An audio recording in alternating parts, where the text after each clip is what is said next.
Chapter 51. Meanwhile, in a cave tens of kilometers away. Hey guys, sorry I'm late, ha. A voice came from outside the cave. Then a tall figure with 5 cultivators standing behind him appeared at the entrance. Sato, I will complain about this to His Majesty in the final report, Phil shouted when he saw the newcomer. Oh, calm down, boy. I just wanted to kill some beasts first. I want to qualify for the second round. I'm not a loser to give up early like you.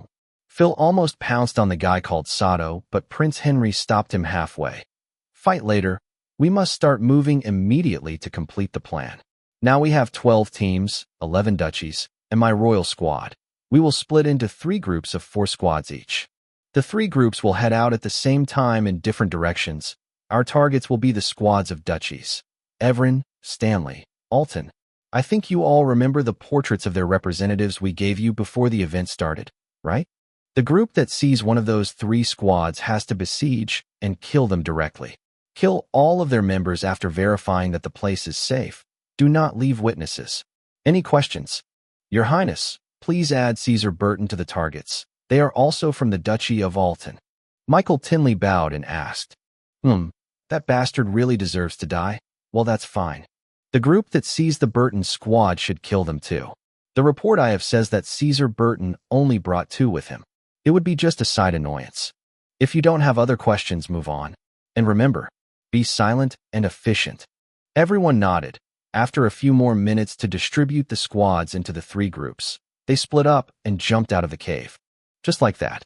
3 small veteran armies took off for a mission, even they don't know how big it is.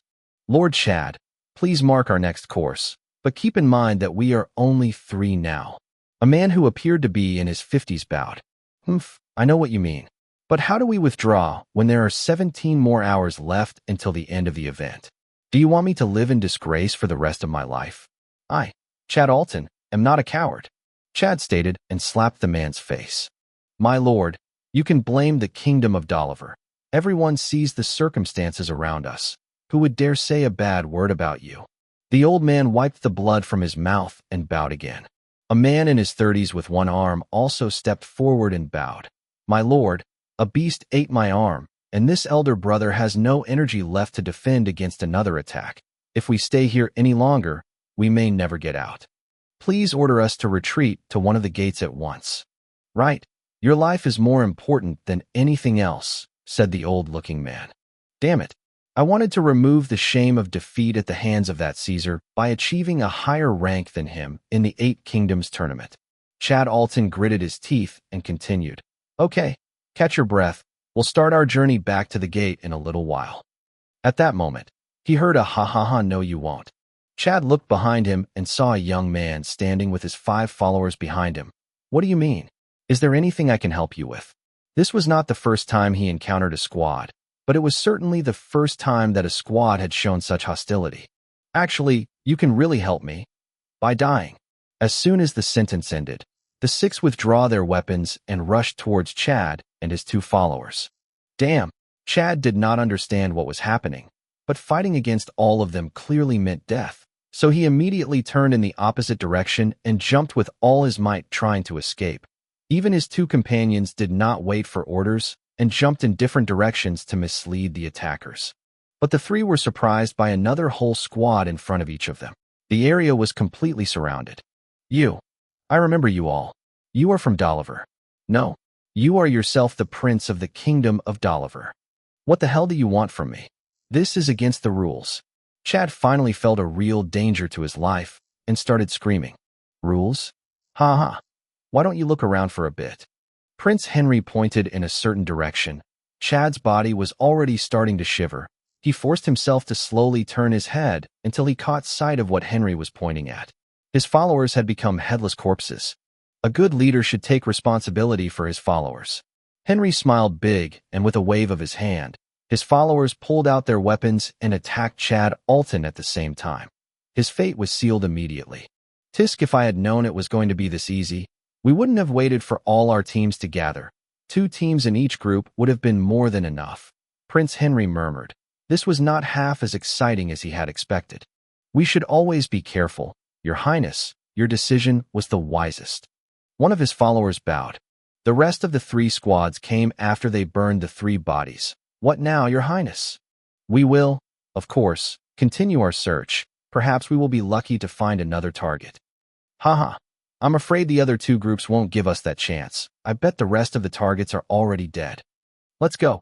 Prince Henry did not try to delay any longer and gave the orders. The 4 divisions returned to leave small distances between them so as not to attract attention by moving together, and headed north again. Far from it all, in the Kingdom of the Black Sun, the Bradley Military Institution, in the front yard of House 207. Robin sits in his chair facing the sky and closes his eyes, while Zara, who is now becoming more of a young lady, is sitting next to him on the grass and drawing the talismans for the next month's patch. But she stopped as she was drawing a circle and raised her head towards Robin. Big brother, are you thinking about Caesar again?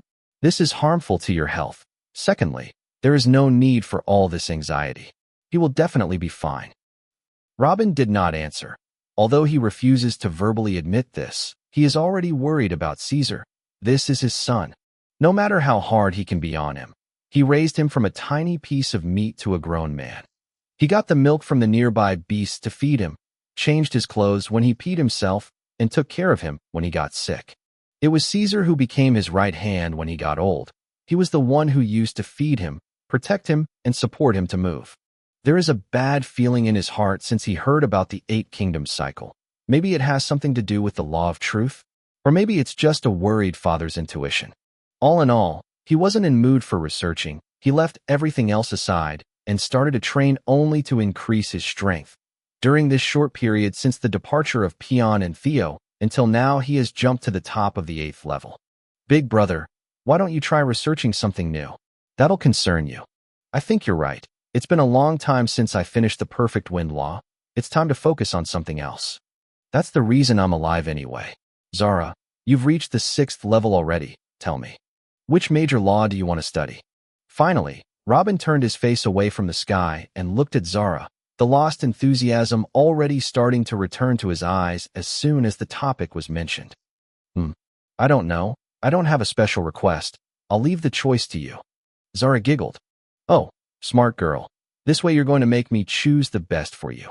Robin smiled and looked back at the sky and thought for about an hour, then suddenly looked back at her and asked, Hey, do you want to grow another arm for your brother? Chapter 52. Inside the hunting event area. Hiya! Roar the rhinoceros screamed in pain and took a few steps back, but it didn't look like he was hurt too much. His was a level 11 monster that specialized in defense. Caesar was not disappointed by what he saw and advanced again, trying to find a weak spot in the beast's thick skin. The 3 days are almost running out.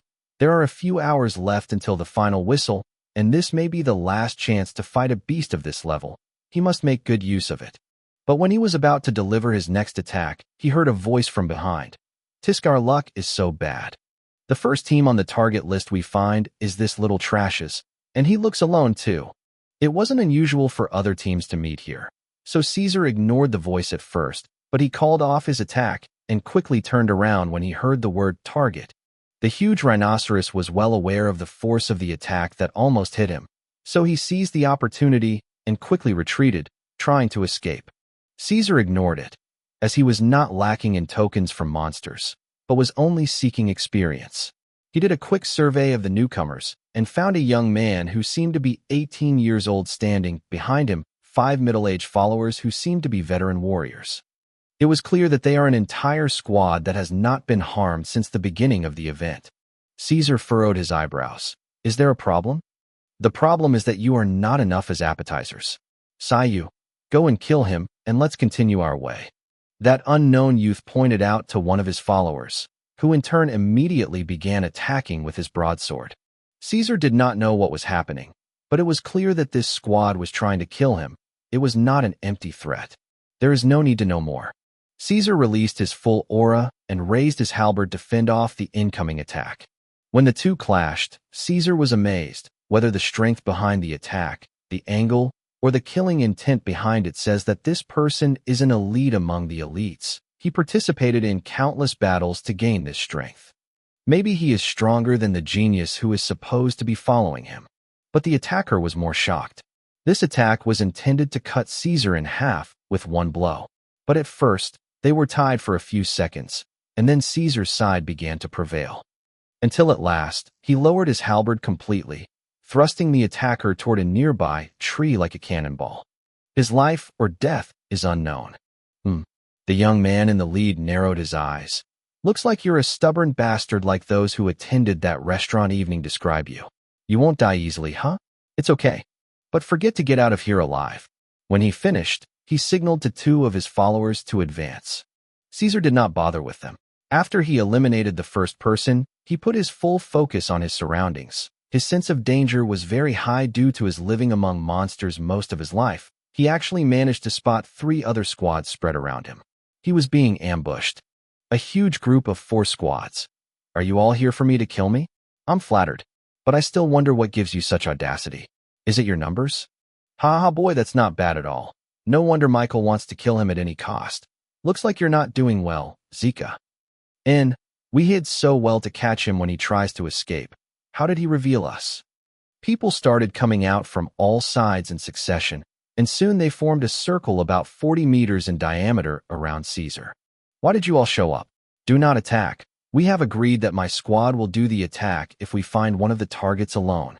The young man who appeared first, Zika, started yelling in ferociously. Since the beginning of the hunting event, he hasn't killed a single beast, and this may be his only chance to contribute something from his participation in the event.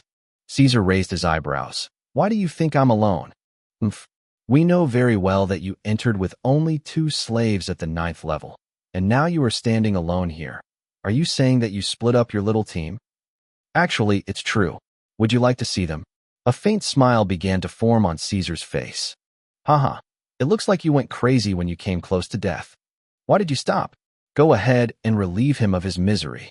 Zika pointed to the 2 men of his followers, who quickly advanced with their weapons, evidently both veterans and ready to launch direct killing attacks. Then allow me to take your reply as approval. A very faint aura of whiteness in Caesar's forehead began to glow with an intense gleam. The distance between the fighters and Caesar was rapidly diminishing, but Caesar didn't move. He focused all he had on increasing the power of that aura. 20 meters, 15 meters, 10 meters, 5 meters. One of the 2 men jumped in the air to attack Caesar's head from above, while the other chose to attack from the side. But Caesar did not move yet. The rest of the spectators around them began to smile, waiting for the moment when Caesar would cut 4 equal parts. But a very strange scene happened instead. The one who jumped into the air did not descend with his broadsword on Caesar's head as they were waiting for, but actually passed him and continued his way through the air. And the other person attacking with his sword from the side. His sword disappeared when he was just 1 meter away from Caesar. Hundreds of questions and expectations began to circulate in the minds of all those present, be it the aged veterans or the 4 absolute geniuses. None could find a single answer. The answers began to emerge quickly. The veteran attacking from above fell 2 meters behind Caesar, but not in one piece. He was cut horizontally mid-air. Not a single cry left his lips before splitting into 2, each half and a side. As for the other, before noticing the disappearance of his sword, his head fell down, and soon did his body. The 2 veterans of the 10th level were horribly killed in front of 21 other experts in the blink of an eye, and no one knew what had just happened. Chapter 53. Wah! What the hell is going on here? Zika screamed out loud. No one answered him, but the expressions of everyone present turned very ugly. They all took a combat posture, and some even took 2 steps back. All eyes were on Caesar, waiting for an explanation of what happened, but he was still standing in his place. The only difference was that the smile on his face became more clear. He looked around and mocked. What a professional assassination team. My brothers stretched their legs a little, and you are already scared? Gather your courage a little. Believe me, the time to be afraid hasn't come yet. You. Explain what just happened. Another team leader took out his weapon and pointed it at Caesar. Is it that hard to guess? That clown over there said himself that I went in with 2 followers. That was them coming to play. They wouldn't stay and watch as you try to kill their boss, right? Caesar raised his shoulder. You're saying that 2 9th-level slaves appeared in front of us, killed 2 veteran warriors, and then disappeared again without us seeing them? Do you think we were idiots? Zika lost his temper. He lost 3 of his men until now without even knowing how. That's exactly what happened. You want another chance to watch more carefully? Send the last 2 you have. Ha ha ha. Caesar burst out laughing, and then snapped his fingers twice. Arg. 2 loud cries came from 2 different directions. 2 more veterans had their hearts pierced through. They were killed instantly. This is bad. Be careful. Start the defensive formation. Garnine, one of the 4 geniuses, shouted like a madman. The remaining 19 people began to set up a smaller circle around Caesar with a diameter of 15 meters, each protecting the other's back. Ahem. Guys, I'm afraid you forgot something important, Caesar said, chuckling. Shut up. Do you think this is a game? Tell your followers to leave immediately, or we will kill you. That's exactly what you forgot. You're too busy with my followers, you forgot their boss.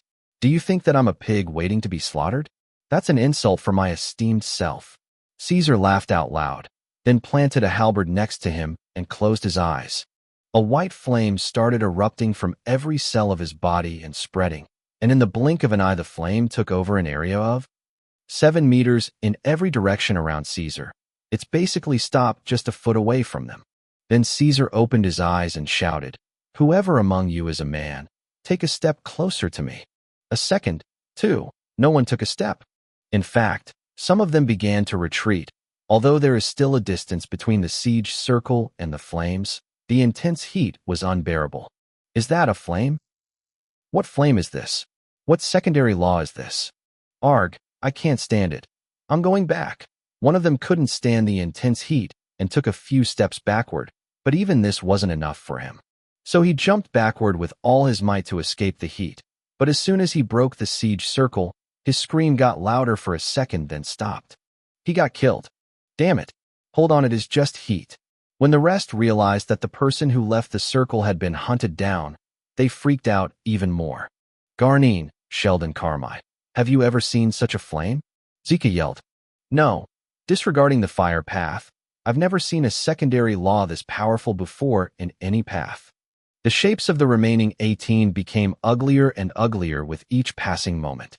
Gather your shit together. There is no need to be afraid. It's just one person at the 9th level.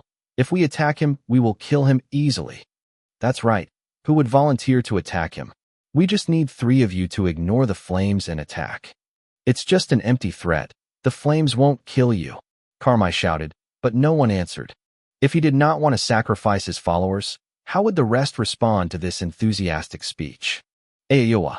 Another cry resounded. Another veteran among them fell victim to the assassins, but this time he was standing right between them. The dead man fell to the ground with a long dagger in his neck, and again there is no trace of the attacker. This is bad. We can't stay like this. Garnine shouted loudly. They were basically sitting ducks waiting their turn. Caesar, who was watching silently, spoke at last. I think you are more aware of your situation now.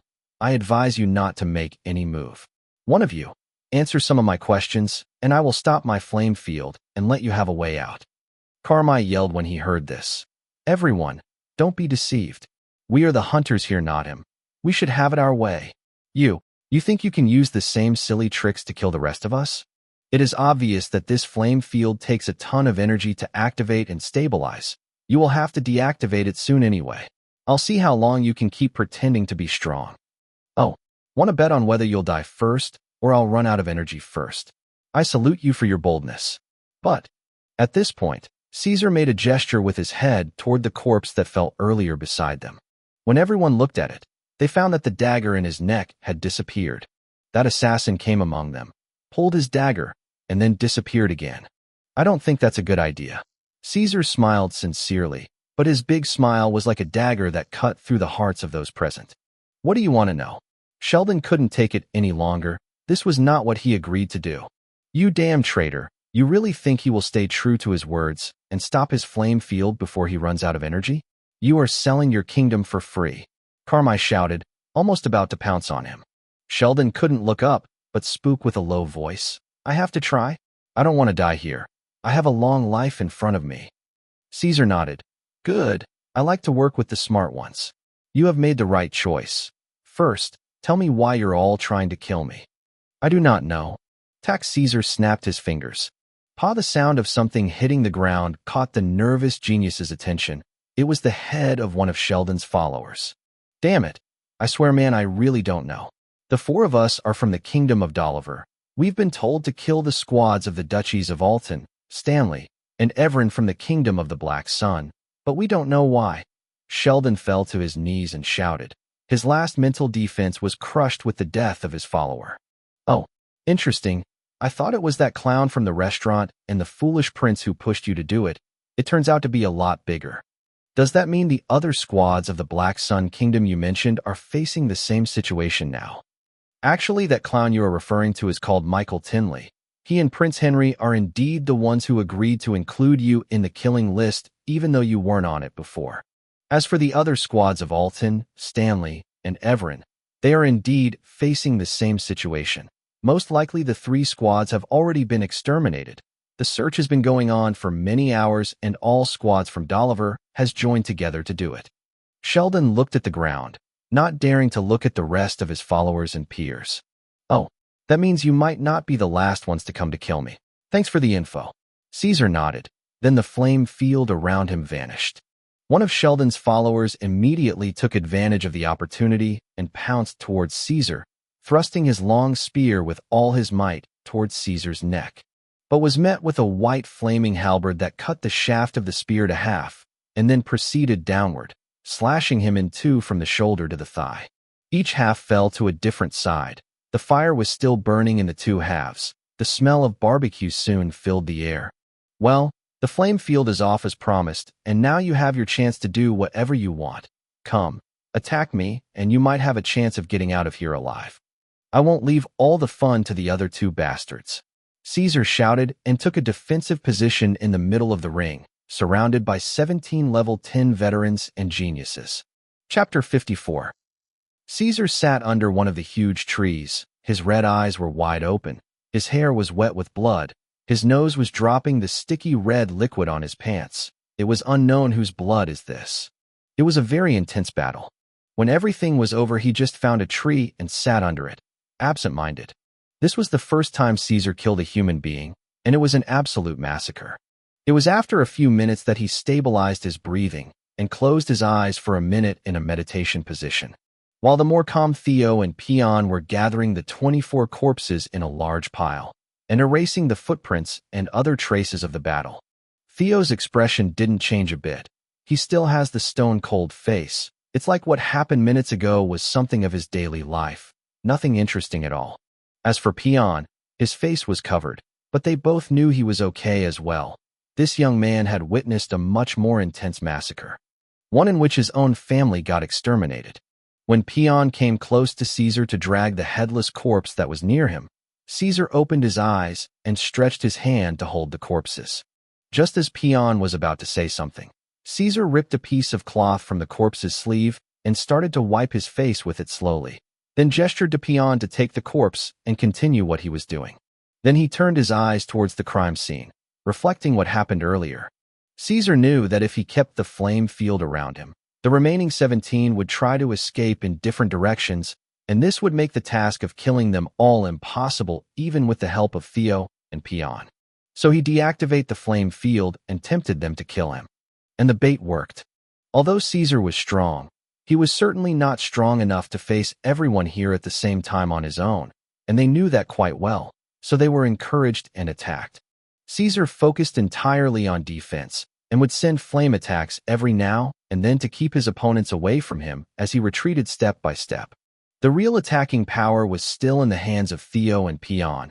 As everyone was trying to kill Caesar in the quickest way possible, they would hunt the oblivious targets from behind. The three did their parts perfectly, as if they had a prior agreement. As soon as the attack began, 4 of them fell quickly. When the rest saw this, they went crazy and tried to speed up the process of killing Caesar and return to the defensive circle. But this caused more mistakes, and 4 others were killed. At this point, Caesar stopped his defensive act and joined Theo and Peon in the attack. The attack of the trio was not something that the remaining 9 cultivators could resist. They tried to escape in different directions, but it was too late for that. The last 5 followers were easily hunted down and get killed. The four geniuses began to kneel down and demanded to be kept alive in exchange for a ransom of gold, and another began to threaten and talk about his father's status and that an earl family like the Burtons would not bear his vengeance. As for the weaker Sheldon, he had already prostrated himself asking for mercy, but to no avail. From the instant Caesar deactivated the flame field to the moment he cut off Sheldon's head, just 2 minutes had passed. Young Master Caesar, we gathered all the corpses in one pile. It's your turn now. Peon calmly approached and said. Caesar nodded, then twisted his hand, and a small white ball of flame came out and landed on the pile of corpses, began to eat it silently. The three watched the scene silently as their enemies were disappearing until Caesar finally opened his mouth. Finally, Caesar managed to gather enough strength to speak. What happened today must remain between the three of us. If what happened leaks, we will be exposed to a real catastrophe. We are still inside the enemy's territory. The two nodded and didn't say anything. You don't need to disperse and look for beasts on your own anymore. We should stay together. You heard yourselves. We might encounter another group like this once again. This time we got lucky, but that doesn't mean we would be a second time. We must stay together. But don't walk next to me either. The fear of the unseen is more terrifying than anything. This fear is what helped us this time. If they were thinking straight, they would have been able to escape. So you'd better stay within 30 meters of me and stay in a full concealment condition until the right moment. Yes. Peon nodded and then pointed to Theo towards a certain direction, and the two of them disappeared. Caesar remained sitting as he watched the pile of corpses that was about to vanish, and thought about the details of the massacre that had just occurred. Then he sighed. Father, you have created real monsters. Just what do you want to achieve with this? Caesar stood and looked toward the sun. There are about 5 hours left until the end of the event. The nearest gate is half an hour east, and the gate of the Black Sun is about 5 hours south. Shall I take the short route and avoid trouble? No. The grown-ups of Dolliver might come up with some nonce to arrest me with if I approached different gates. Only the one gate controlled by the experts of the Black Sun I can pass through with peace of mind.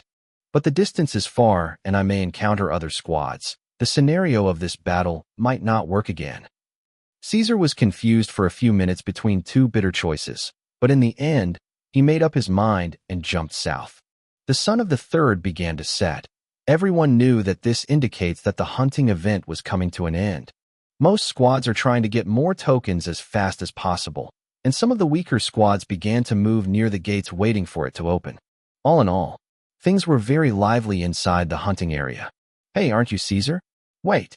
An excited voice came from afar as Caesar jumped from tree to tree, made him stop, but he remained on top of his guard.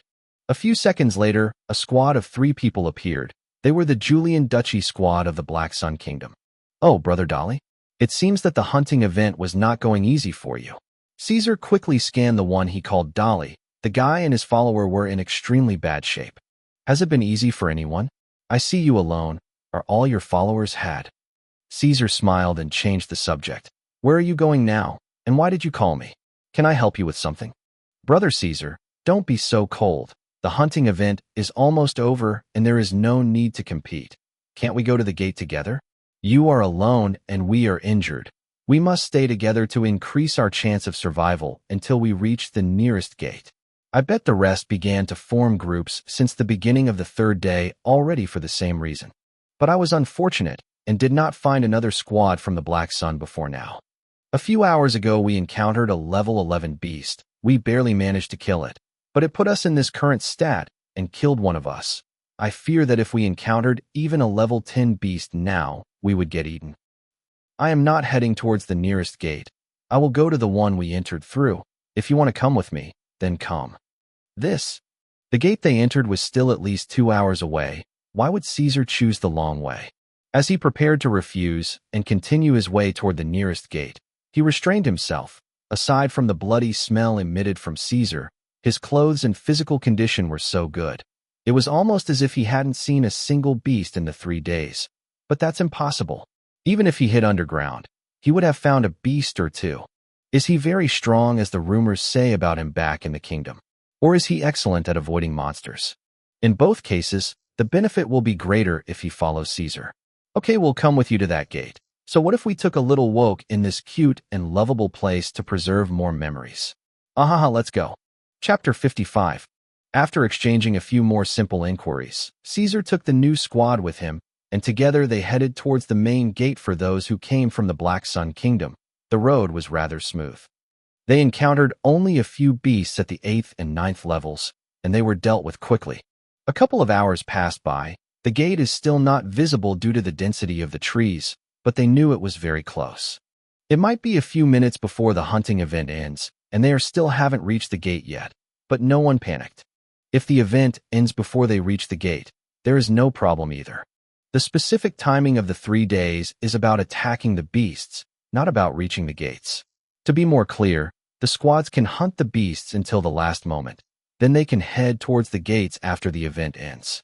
Dolly felt that he made the right choice by following Caesar on the long road. Caesar's perception and strength had helped him keep his life.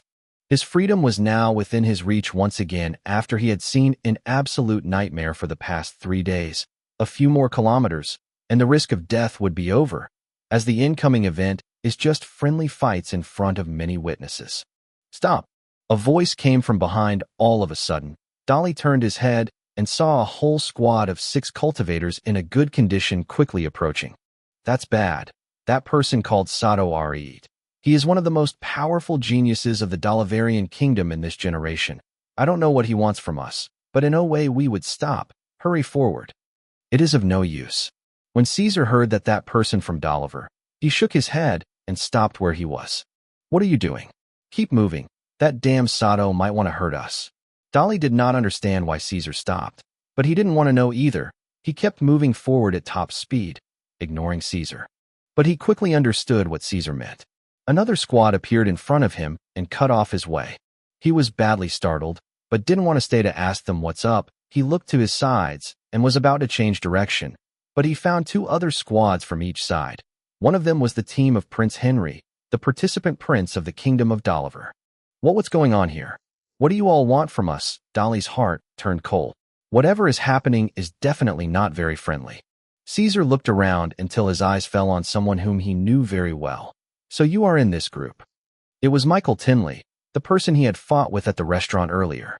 Michael started to laugh out loud. I got lucky. I knew the rest of the idiots might let one of the targets slip away, so I suggested coming over here to set an ambush, and luckily the fish I hate the most is the one that fell into the net. Stay quiet. You. What did you just say? What do you know about the groups? Henry noticed the hidden meaning in Caesar's words and furrowed his eyebrows. Technically, if Caesar saw another group before then, he should be already dead. When you see the group with that cute Sheldon and Zika, ask them yourself. It was an interesting meeting. Caesar giggled. You. Henry's suspicions are now confirmed. Caesar did indeed meet with one of the 3 groups, but they let him go for some reason. That's dangerous. Why are you wasting your breath on him, Your Highness? Let's just get it over with. Sato looked at Henry and said. But Henry looked at Dolly Julian and his 2 subordinates. Sato shrugged. So what if an extra team went missing? It won't make much of a difference, Your Highness. Look at their shape. They might have died if they met another beast. You. What the hell are you all talking about? I Dolly from the Duchy of Julian of the Kingdom of the Black Sun. Who the hell do you think I am? Dolly went in a frenzy hearing them talk about him like that, but they just ignored him completely. Your Highness, Sato is absolutely right. It won't make much of a difference in another clown gone missing. Please give me a chance to wash away my shame with my own hands. Michael approached and bowed a little. All right, go and kill him, but don't repeat your mistake this time. Take your followers with you this time. Michael's face turned very ugly. He was well aware that he was no match for Caesar alone, but hearing it from another person hurt him the most. Get ready. Make the process of killing this beast takes as long as possible. For every cry he emits, I'll give you gold. Michael gestured to his followers and began to advance towards Caesar. The 6 of them began to draw their weapons and take a formation of the shape of a crescent as they approached Caesar. You know, son of Burton, I would be very sad if we came out of the woods and found you still alive. You know, I swear I was going to say the same words. Caesar grabbed his stomach and laughed out loud. Michael paused in amazement, but quickly became enraged. You dare make fun of me? Michael leaped into the air with his sword to pounce on Caesar, while the rest of his followers simultaneously attacked from below from several directions. Caesar smiled, and his eyes started shining white. In an instant, the area around him began to turn into a huge white flame about 7 meters in every direction. Michael, who was still in the air, realized the danger, but unfortunately, it was too late. He entered the flame field. From the moment he entered the flame field from the air to the point of reaching the ground, less than a second passed, but he let out a shriek that made the hearts of those present tremble, then hit the ground with his foot and quickly exited the flame field. But he did not come out as he entered. What came out was a humanoid piece of coal writhing in pain. Arg. The fire burned him horribly, even though he touched it for less than 2 seconds in total. The rest of Michael's followers stopped their attack and retreated after seeing the consequences of entering this strange fiery field and went to check on their master. But even this did not go as they wanted. Caesar jumped from the center of the flame field to quickly reach between 2 of the 5 followers. He hit one of them with his halberd and was cut in half, and the second was a little farther away, but the flame field that moved with Caesar overwhelmed him and was immediately caught on fire. "What are you doing? Stop!" Prince Henry and those with him finally woke up from their daze and began to advance towards Caesar, who in turn stood in a defensive position and activated the flame field with all his might. The 3 teams surrounded him from every angle, trying to find a loophole to attack him through, but to no avail. "I want to see how long you can activate these strange flames, Mr. Level 9. Sato yelled loudly. What just happened was an insult he couldn't stand. "Where have you heard those words before?" Ha ha. This sentence from Caesar was not immediately understood by anyone, but when matched with the fact that he encountered another group earlier, it becomes terrifying. Caesar was afraid. His energy is withering away and the 3 squads are too strong for him to handle. So his only way out, the one he is petting everything on, was the psychological factor. Maybe if he scared them a little they would run away and leave him alone. "No, it's impossible, you're lying," Henry yelled at him, and then, without taking his eyes off Caesar, asked, "Michael, are you okay? Can you get up?" But he found no response. "Haha, lying about what? Do not put words in my mouth. I didn't say anything. Go check on your little friend and his men." Caesar laughed out loud. For the first time, the members of the 3 squads began to move their gazes towards the place where Michael Tinley had fallen, but what they found made the hairs on their bodies twitch, and some of them took a step back. For bloody heads are neatly put next to each other in an orderly fashion, just heads. There is no trace of the rest of their bodies. It was the heads of Michael Tinley and his 3 remaining followers. Chapter 56. The 4 heads' appearance was terrifying, to say the least. The area completely froze. Everything came to halt for a second. There are those who look in astonishment trying to think of what had just happened, and those who showed signs of fear, and some of them did not even comprehend what is happening yet. Their minds went blank at the sight. What is this? Prince Henry was the first to react, and this reaction was that he took 2 steps back. Michael Tinley wasn't really a close friend of his, but he was still one he knew well and spent a lot of time with him. Seeing him like that, Caesar did not answer him, but rather focused on scanning the remaining enemies with his eye one last time, before furrowing his eyebrows. This group was indeed far more powerful than the one he had annihilated earlier. Especially the 5 followers of the prince. Any one of them can fight against someone at level 11 for a long time. They are elites among the elites. Also, this time he is already exhausted. After fighting the previous group in addition to traveling quickly for 5 consecutive hours while fighting beasts, made his energy is on the verge of depleting. If he wanted to use the same trick again to take all of them down, he would most likely fail. The best possible scenario is that he wins, but 2 or 3 of them would escape. Although they are the ones who attacked him first, and although Caesar is used to behaving as he pleases, he knew very well that leaving witnesses to a massacre among the sons of dukes, especially a prince, was not a good idea at all. What have you done, you bastard? Do you have helpers in hiding here? Speak. Prince Henry is losing his temper. Maybe there are. Maybe not. Would you like to keep attacking me and see for yourself? Listen, I don't want to get involved in the murder of a prince from Doliver while I'm still on your lands. Take advantage of my limited generosity, Take your men and flee from here while you still can, Caesar stated calmly. The level 9 Caesar still stands in front of 18 strong enemies and threatens of killing them, but no one laughed. And there was no longer a need to ask about the fate of Sheldon's group and his companions either. It became clear what happened to them. Regardless of them. Even Dolly looked frightened, although he is on Caesar's side. I don't know what's going on here, but you wouldn't succeed in scaring me to escape, and you certainly won't succeed in doing that cheap trick again. I will bury you and your helpers here. Protect each other's backs and prepare to take him down. Prince Henry shouted angrily. Caesar furrowed his eyebrows. That bastard didn't catch the bait. There were only a few seconds left for his energy reserves to run out and the flame field to be extinguished. A few seconds left for a massacre of unknown results. Caesar grabbed his halberd firmly and took a fighting position. Theo and Pion among the trees took up their weapons ready. This time psychological tricks and assassination will not work, but it will be an open battle 3 against 18. What's going on here? When the atmosphere reached the maximum degree of pressure, a voice came from the east. Everyone turned towards the sound and found a group of 13 cultivators coming towards them. Your Highness Prince Alfred, Dolly shouted happily when he saw the person at the head of the group. He was the participant prince of the Black Sun Kingdom with members of the other duchies of the kingdom with him. In a few seconds, Alfred arrived at the scene and quickly surveyed the area. Dolly Julian, Caesar Burton, what's going on? We spotted a huge white fire from nearby, so we came to see what's going on. Are you guys okay? Caesar was also watching the group that had just arrived. They were all injured. Some of them were seriously injured, almost fatal, but they are still 13. This is in addition to Dolly and his 2 followers. The total number becomes 16. If they stop the enemy just a little bit, he will easily be able to eliminate them with the help of Theo and Pion. Caesar's mind went in a frenzy trying to think of what to do next. He had already hinted many times that he killed the other group, so if they walked away and found that they really died, he would surely be the primary suspect.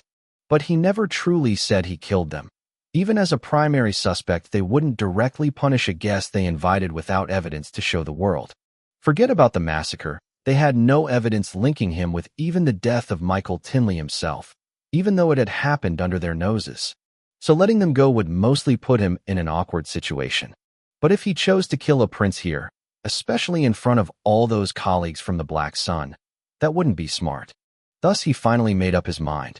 At that moment the flame field was deactivated and Caesar stepped out under everyone's gaze. Haha, you came on time. Your Highness Alfred. In fact, there was a grudge between me and Michael Tinley, and we were about to sort it out. But he died mysteriously for some other factors. I think a strong beast attacked him when we weren't looking. It is very unfortunate, but other than that there's no other problem here. Don't you agree with me, Prince Henry? Henry was startled when he heard this. Caesar was clearly giving him a chance to retreat. He is also well aware of what the coming of this support means. Even without them, Caesar and those who were helping him in secret were threatening enough. Dolly couldn't hold back his anger when he heard those words. Caesar, what are you saying? Those bastards were trying to kill. Silent. Caesar shouted with absolute force, leaving no room for a further reply. Daly didn't know what is happening, but he chose to shut up eventually. Caesar then returned to face the Prince of Doliver with a smile on his face. I await your decision, Your Highness. Yeah. We are here because of a personal feud between Caesar and Michael, and it's already over now with the unfortunate death of Michael. There's no reason for us to stay here anymore. Let's go. Henry then jumped towards west, followed by Sato and the rest. They didn't add a word. They were just happy to get out of here alive. A few seconds passed until Henry and his companions disappeared from view, but it seemed like years. Only then did Dolly fall on the ground gasping. Although he did not make any great effort, the suffocating atmosphere alone was enough to scar him for life. Alfred jumped towards Dolly and helped him to stand up. Are you all right? Tell me what was going on here. Those bastards were here to kill Caesar, and they were talking about killing me with him. He at the top of his voice and pointed at Caesar, the one who almost went to hell because of him. Humph, I saved your ass from certain death all the way up here, but you already started accusing me when something happened that was out of my control. What a brave tiger you are. Caesar snorted. You, Caesar, why were they trying to kill you? Is it because of the personal feud between you and Michael Tinley you were talking about? Alfred furrowed his eyebrows and approached him. I'm afraid it's far more than just killing me, Your Highness. But are you sure you want to hear the story while we're standing here? Caesar nodded in the direction Henry and the rest were moving. Alfred knew what Caesar was trying to say. They were still injured and in the middle of nowhere. If those who left got more backup somehow, they would be in a life or death situation. So he nodded. Let's go toward our gate. Then we will talk.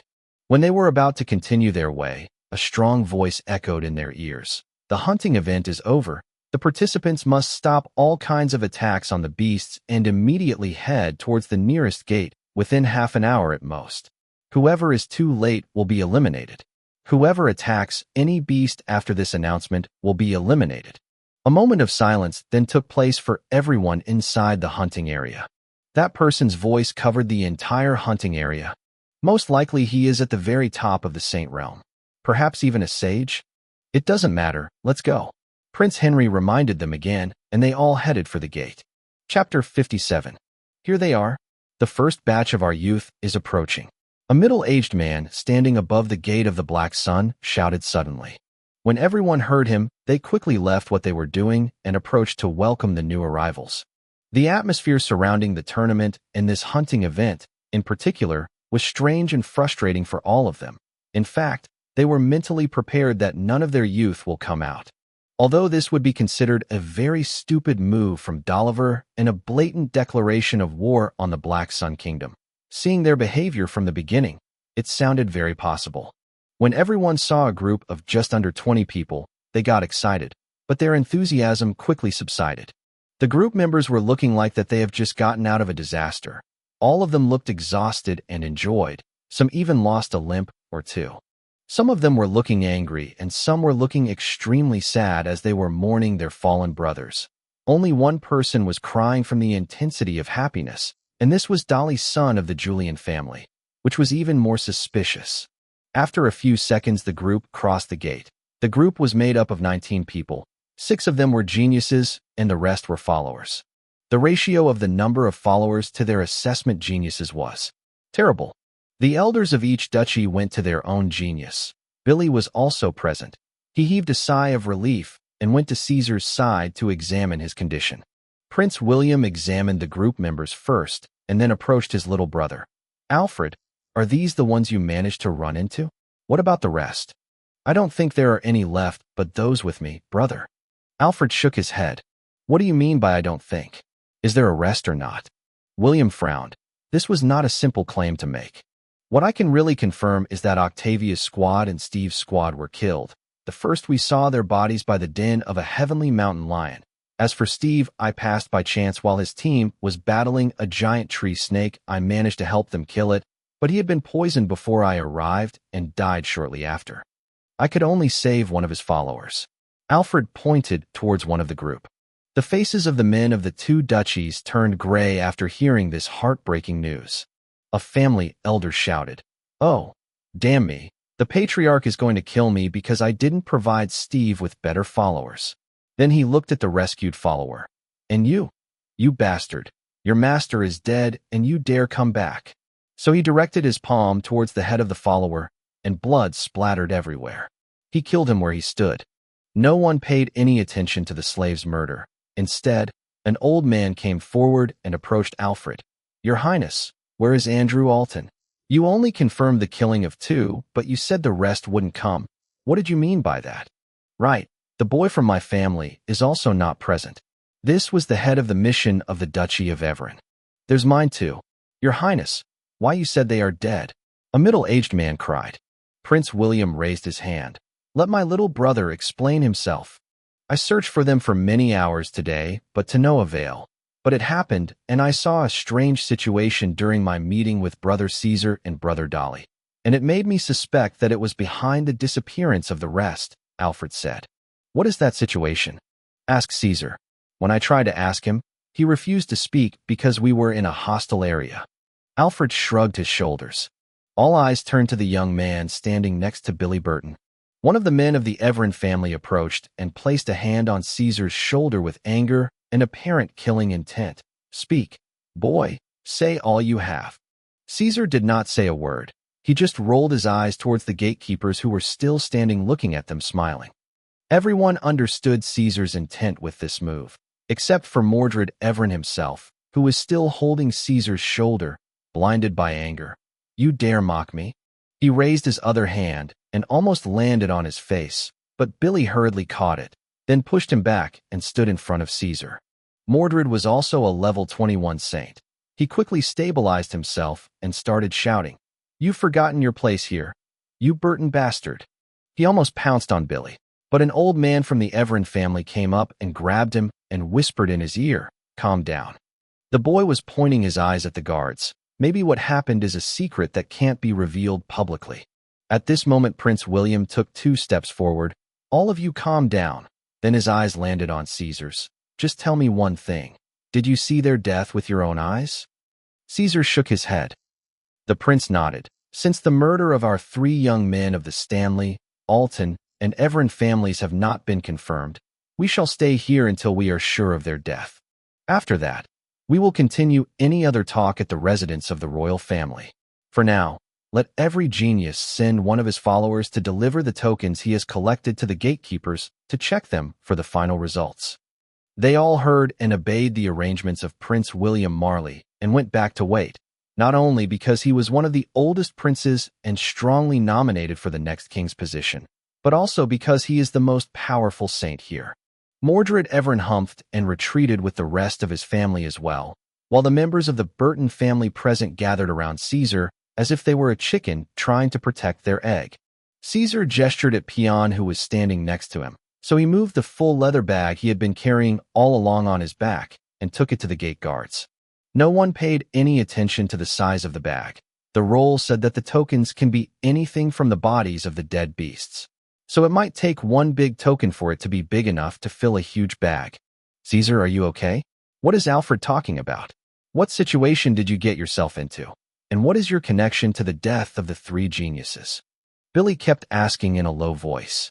"I will announce everything in the right time, Uncle Billy, not now. I generally have an idea of what happened to the 3, but I really don't know if they are really dead or not." Neither Billy nor the rest said anything else. They all just stood silent in front of the gate. Everyone hoped for a miracle. They really hoped that the last of the 3 squads would come out. Another 10 minutes passed, then another 10. The time limit had passed for the squads to leave the forest, but they hadn't come out yet. They waited another hour on the pretext that they might be injured and were late in coming, and send knights to the other gates to see if they got out from there. But nothing happened. All the saints and knights above the 15th level of the kingdom set out on a search mission. Within 1 hour, they had searched the entire hunting area, but there was no trace of them.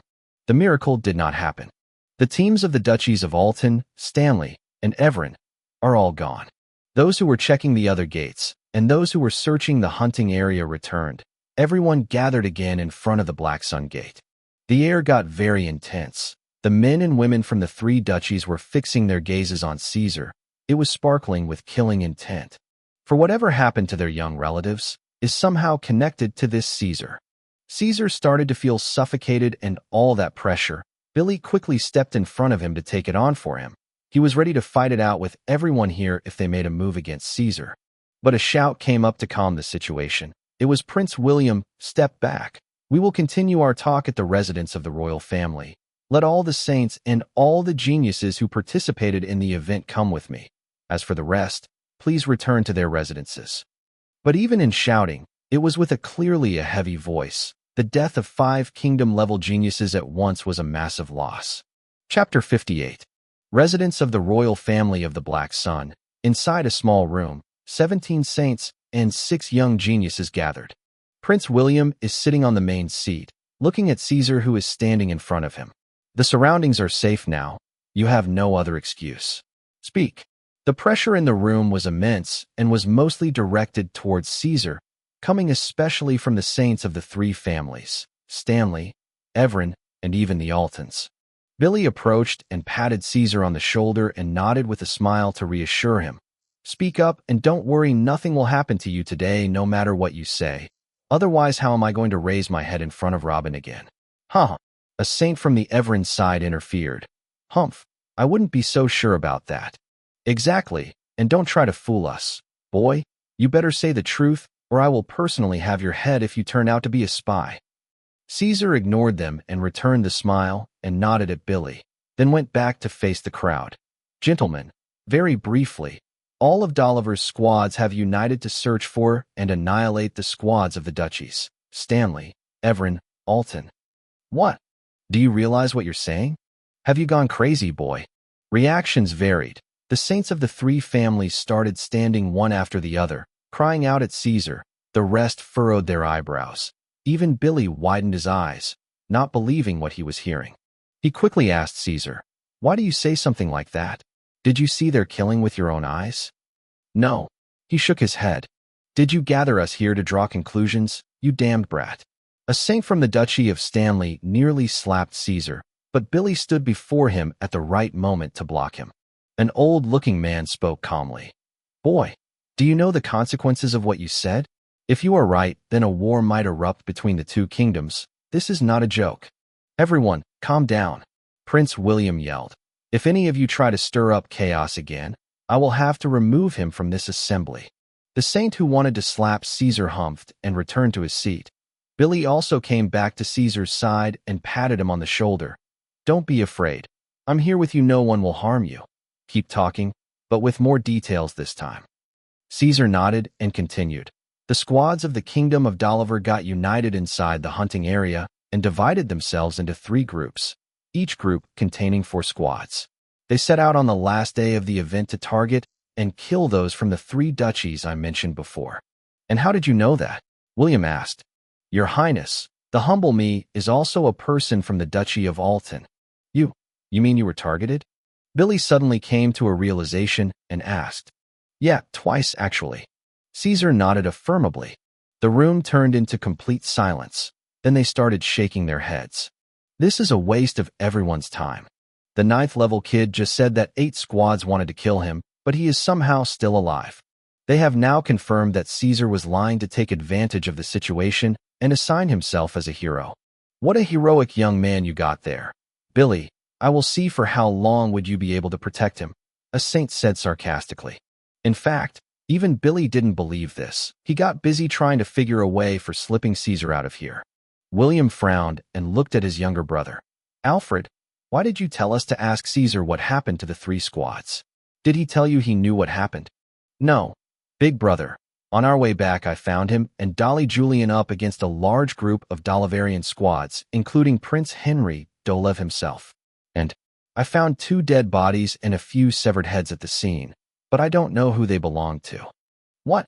All eyes were now on Dolly, the saint of the Julian family, staring at him. "Why are you still standing like an idiot? Say what happened." I'll say, but I don't know what to say." "Well, I met Brother Caesar Burton on my way back to the gate and decided to travel with him. But as we approached the Black Sun assigned gate, these guys appeared, a big group of 4 squads, and they talked about something like they were glad to see Caesar and that the ambush had succeeded. Caesar also talked about meeting another group before them. The enmity was clear between them, and they decided to.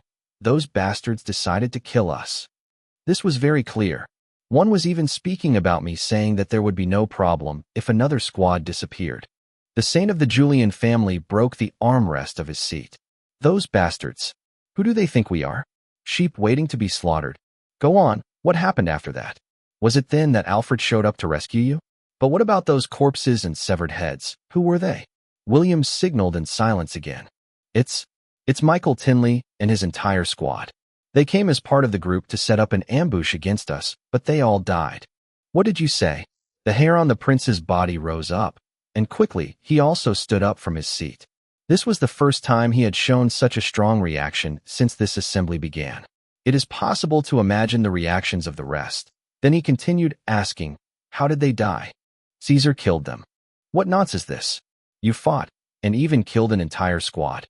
Didn't you say they're a group of 4 squads? How is it possible that you're still alive as they're dead?" "I swear don't know either. They didn't care about me. They just ignored me, and I think planning to kill me after they finished their main target. As for Caesar, as soon as the battle started, he activated a strong white flame field around him and quickly killed 2 of Tinley's squad. The 3 other squads joined the fray at this point, but none of them could break through the flame field. As they were busy how to break through that strong flame field, Michael and his team disappeared, and what appeared again was only their heads. placed neatly on a king rock. I swear what I'm saying is the truth.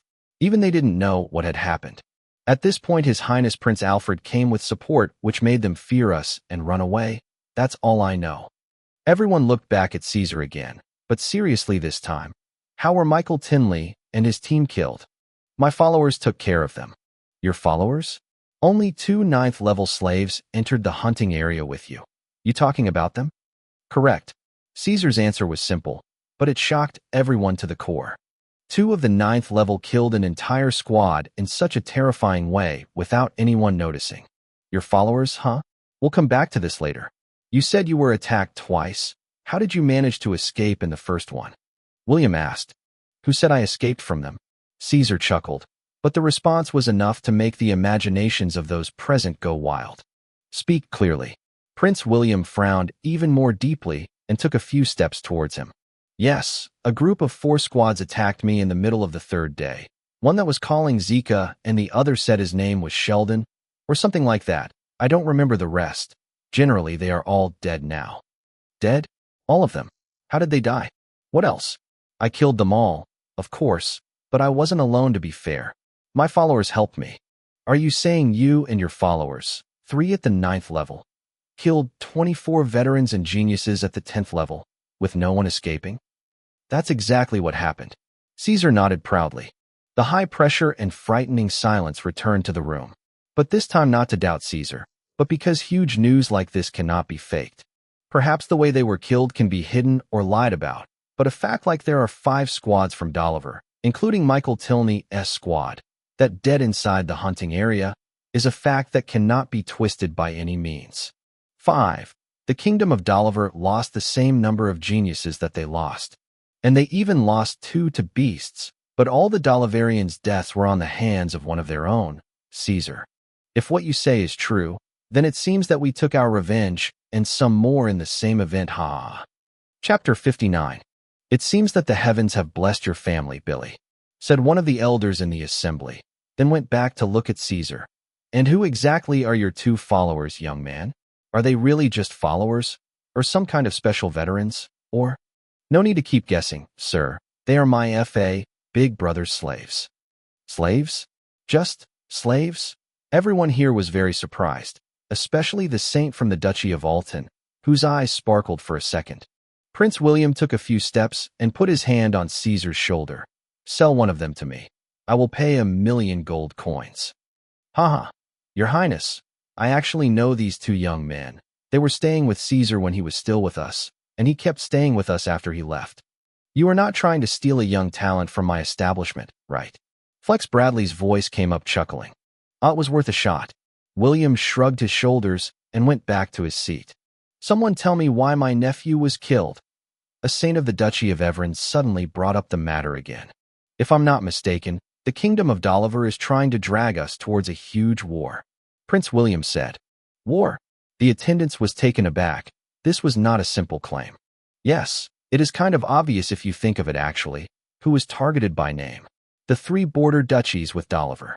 And this is in addition to the unjustified bad treatment since we came. I'm afraid they are trying to induce us to start a regional war between the border duchies. A middle-class man from the Duchy of Stanley intervened. I also agree with this theory. The Tinley family controls the duchy that controls the Dollivalian kingdom's border with us. And Michael Tinley, who was murdered by Caesar, provoked my cousin as he wandered into the city market 2 days before the hunting event. You too? He did the same to my nephew. The same thing happened with us too. The saints from Alton and Evran interjected. Then I'm more sure now. It's clear they want the accusing fingers of our youth's death to be pointed at Michael Tinley, but they didn't think he would die either, ha ha ha. Felix Bradley laughed out loud.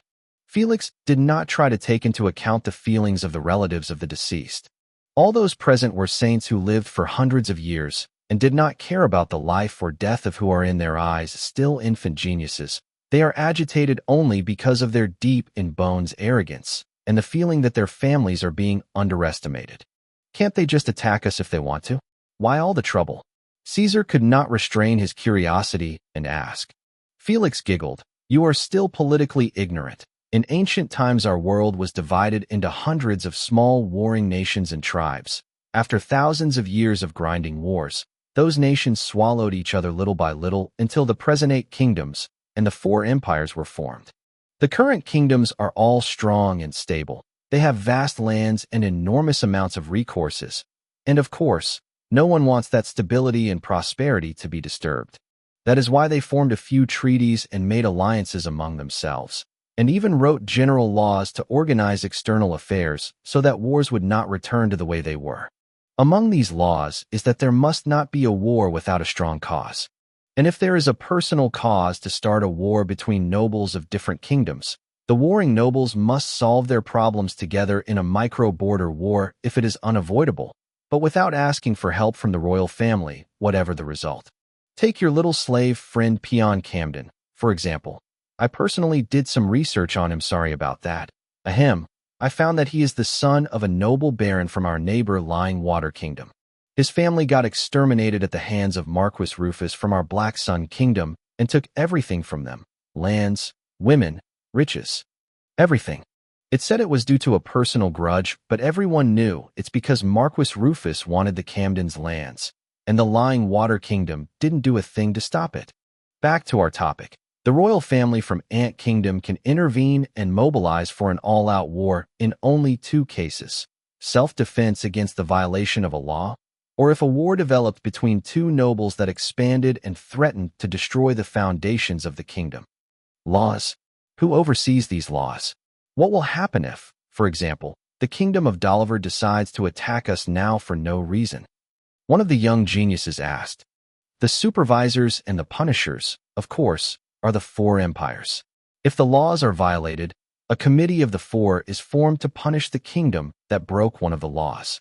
If the law that was broken had a very severe impact, armies from the rest of the kingdoms that have borders with that kingdom can be mobilized by the order of the punishing committee to exterminate the royal family of that kingdom and divide the lands among themselves.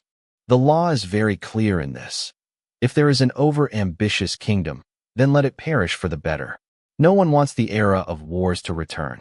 Our world has begun to forget the smell of blood and only catches its breath recently. Felix shook his head. So the kingdom of Dolliver wants to urge one or all of the 3 duchies to attack them as individual nobles. What will they gain from this? Caesar frowned. This didn't make any sense. Yes, that's what they're planning. But the thing is that individual nobles' attacks on the borders are common and the causes can be many. Borderlands are constantly changing owners, so I can't figure out why they did it. Unless. Felix paused at this point. Unless what? Billy asked him. This matter is getting bigger by the second. Unless the royal family of Delivar wanted to take advantage of the law that there must be a reason to attack and interfere to start an all-out war. After all, they were plotting to exterminate our youth without leaving any witnesses. We would have no evidence, but our intuition which had accumulated due to their mistreatment and the harassment of that kid Michael. I actually assumed that if they succeeded, he would have shown and started to brag that he taught them a lesson to deepen that belief in us. And they wouldn't even have to do anything else. Look to how those saints from the 3 duchies have been acting. They would have mobilized their armies to teach the Tinleys a lesson. We would have jumped right into the trap. Wait a minute. You're saying that the kingdom of Dolliver wants to start an all-out war on the Black Sun. One of the saints stood terrified. Your fantasies have gone too far, Felix. The 2 kingdoms are equal in strength. No, it can even be said that we are a little stronger. Dolliver would earn nothing from this. Those F-curs wouldn't have touched even an inch from our lands. That's the right question, but why the hell are you asking it to me? I only spoke my thoughts. If any of you have another explanation, please do speak. Silence fell on the place. What Felix said was indeed the closest theory to the truth. The scenario is to arrange the attack of the Black Sun Dukes on them, as it always happens in border wars. But this time they publish in front of the world that it is an unjustified usurper attack because there is no evidence of the cause of the war. Then the royal family of Dolliver uses this law-breaking chance to intervene with all its forces and begins a new royal war. In this way, the kingdom of Dolliver will avoid the danger from the rest of the kingdoms and empires by bypassing the law. In fact, the plan is rather simple, but its consequences are to be feared. What gives the officials of the kingdom of Delivar the courage to think of starting a war on this scale after a state of world peace that has lasted for more than 2 millennia? Even though they can evade the trap now as they knew of it, the fact that the Dalivarians are thinking about the possibility of a war on this scale is an immense danger alert. We are talking here about a possible war between two superpowers that have magnified their armies and honed their strength for 2,000 years in front of the overwhelming force of such power. The victims will be estimated in the hundreds of millions. After a few seconds of silence, Prince William finally spoke. "Sire, if it wasn't for Caesar, our kingdom would have fallen into a dark abyss." Chapter 60. Yes, had it not been for the fact that we now know that all the Dalivarian squads had gathered into groups and that they worked together to kill our kids, at least one of us would surely have fallen into the trap of trying to vent his anger on the Duchy of Tinley. "It seems we should all thank Caesar for his efforts," said Felix with a proud smile on his face. "Haha, whoever sees you like this thinks you are from his family or that you trained him, Felix, but you are right. I will talk to my father when we get back about what happened, and I will make sure that Caesar is properly rewarded." Prince William nodded. "So, the real question now is, what do we do now that we know? Should we withdraw? Or continue the tournament as if nothing had happened?" Everyone fell silent for a while. This really wasn't an easy decision. If we stay here, Caesar will undoubtedly take first place. Winning in their own home after all what they made us go through makes me excited. Billy laughed out loud, and everyone nodded. Caesar's individual strength was apparent to everyone after what happened. Dolliver lost 5 squads just like us, and they have witnesses to Michael Tinley's murder. I'm afraid they might make trouble for Caesar. William raised his hand to ask the saints to be quiet, but if we had not taken the risk and entered the hunting event, we would not have known what the kingdom of Dolliver intends. So, I say we keep a blind eye and continue the tournament. Perhaps we know what gives their officials the courage to the point of thinking of an all-out war against us. I am with you at this, Prince William. Me too. The voices started to rise in succession until everyone agreed to attend, but at this moment. Knock knock. What's going on? William raised his eyebrow. No one was supposed to disturb them in such an important meeting. A middle-aged person walked in and bowed. "My lord, Mr. Robin's follower, the one called Peon, has been arrested at the official ranking stage." "What did you say?" Everyone seated stood up. This was not an ordinary follower, but one of the 3 geniuses who contributed to the deaths of 30 core cultivators for Dolliver. That guy not only is an absolute genius, he is a hero. Caesar bowed slightly towards Prince William and spoke in a hurry. "Excuse me, Your Highness. I have to go see what's going on." I'll come with you myself." In an open area in front of the main gate of the hunting event, one follower from each squad was led here to hand over the tokens his squad had collected from the beasts they had killed. The board of sorting and determining the final ranking are 10 saints. 1 saint from each kingdom plus 3 saints from the kingdom of Dolliver, since they are the sponsors of this year's event. In front of the board's table, there are a little less than 70 cultivators. They are the representatives of the squads, and their number means that about 20 teams were annihilated inside. But that could be understood. The hunting event is always bloody.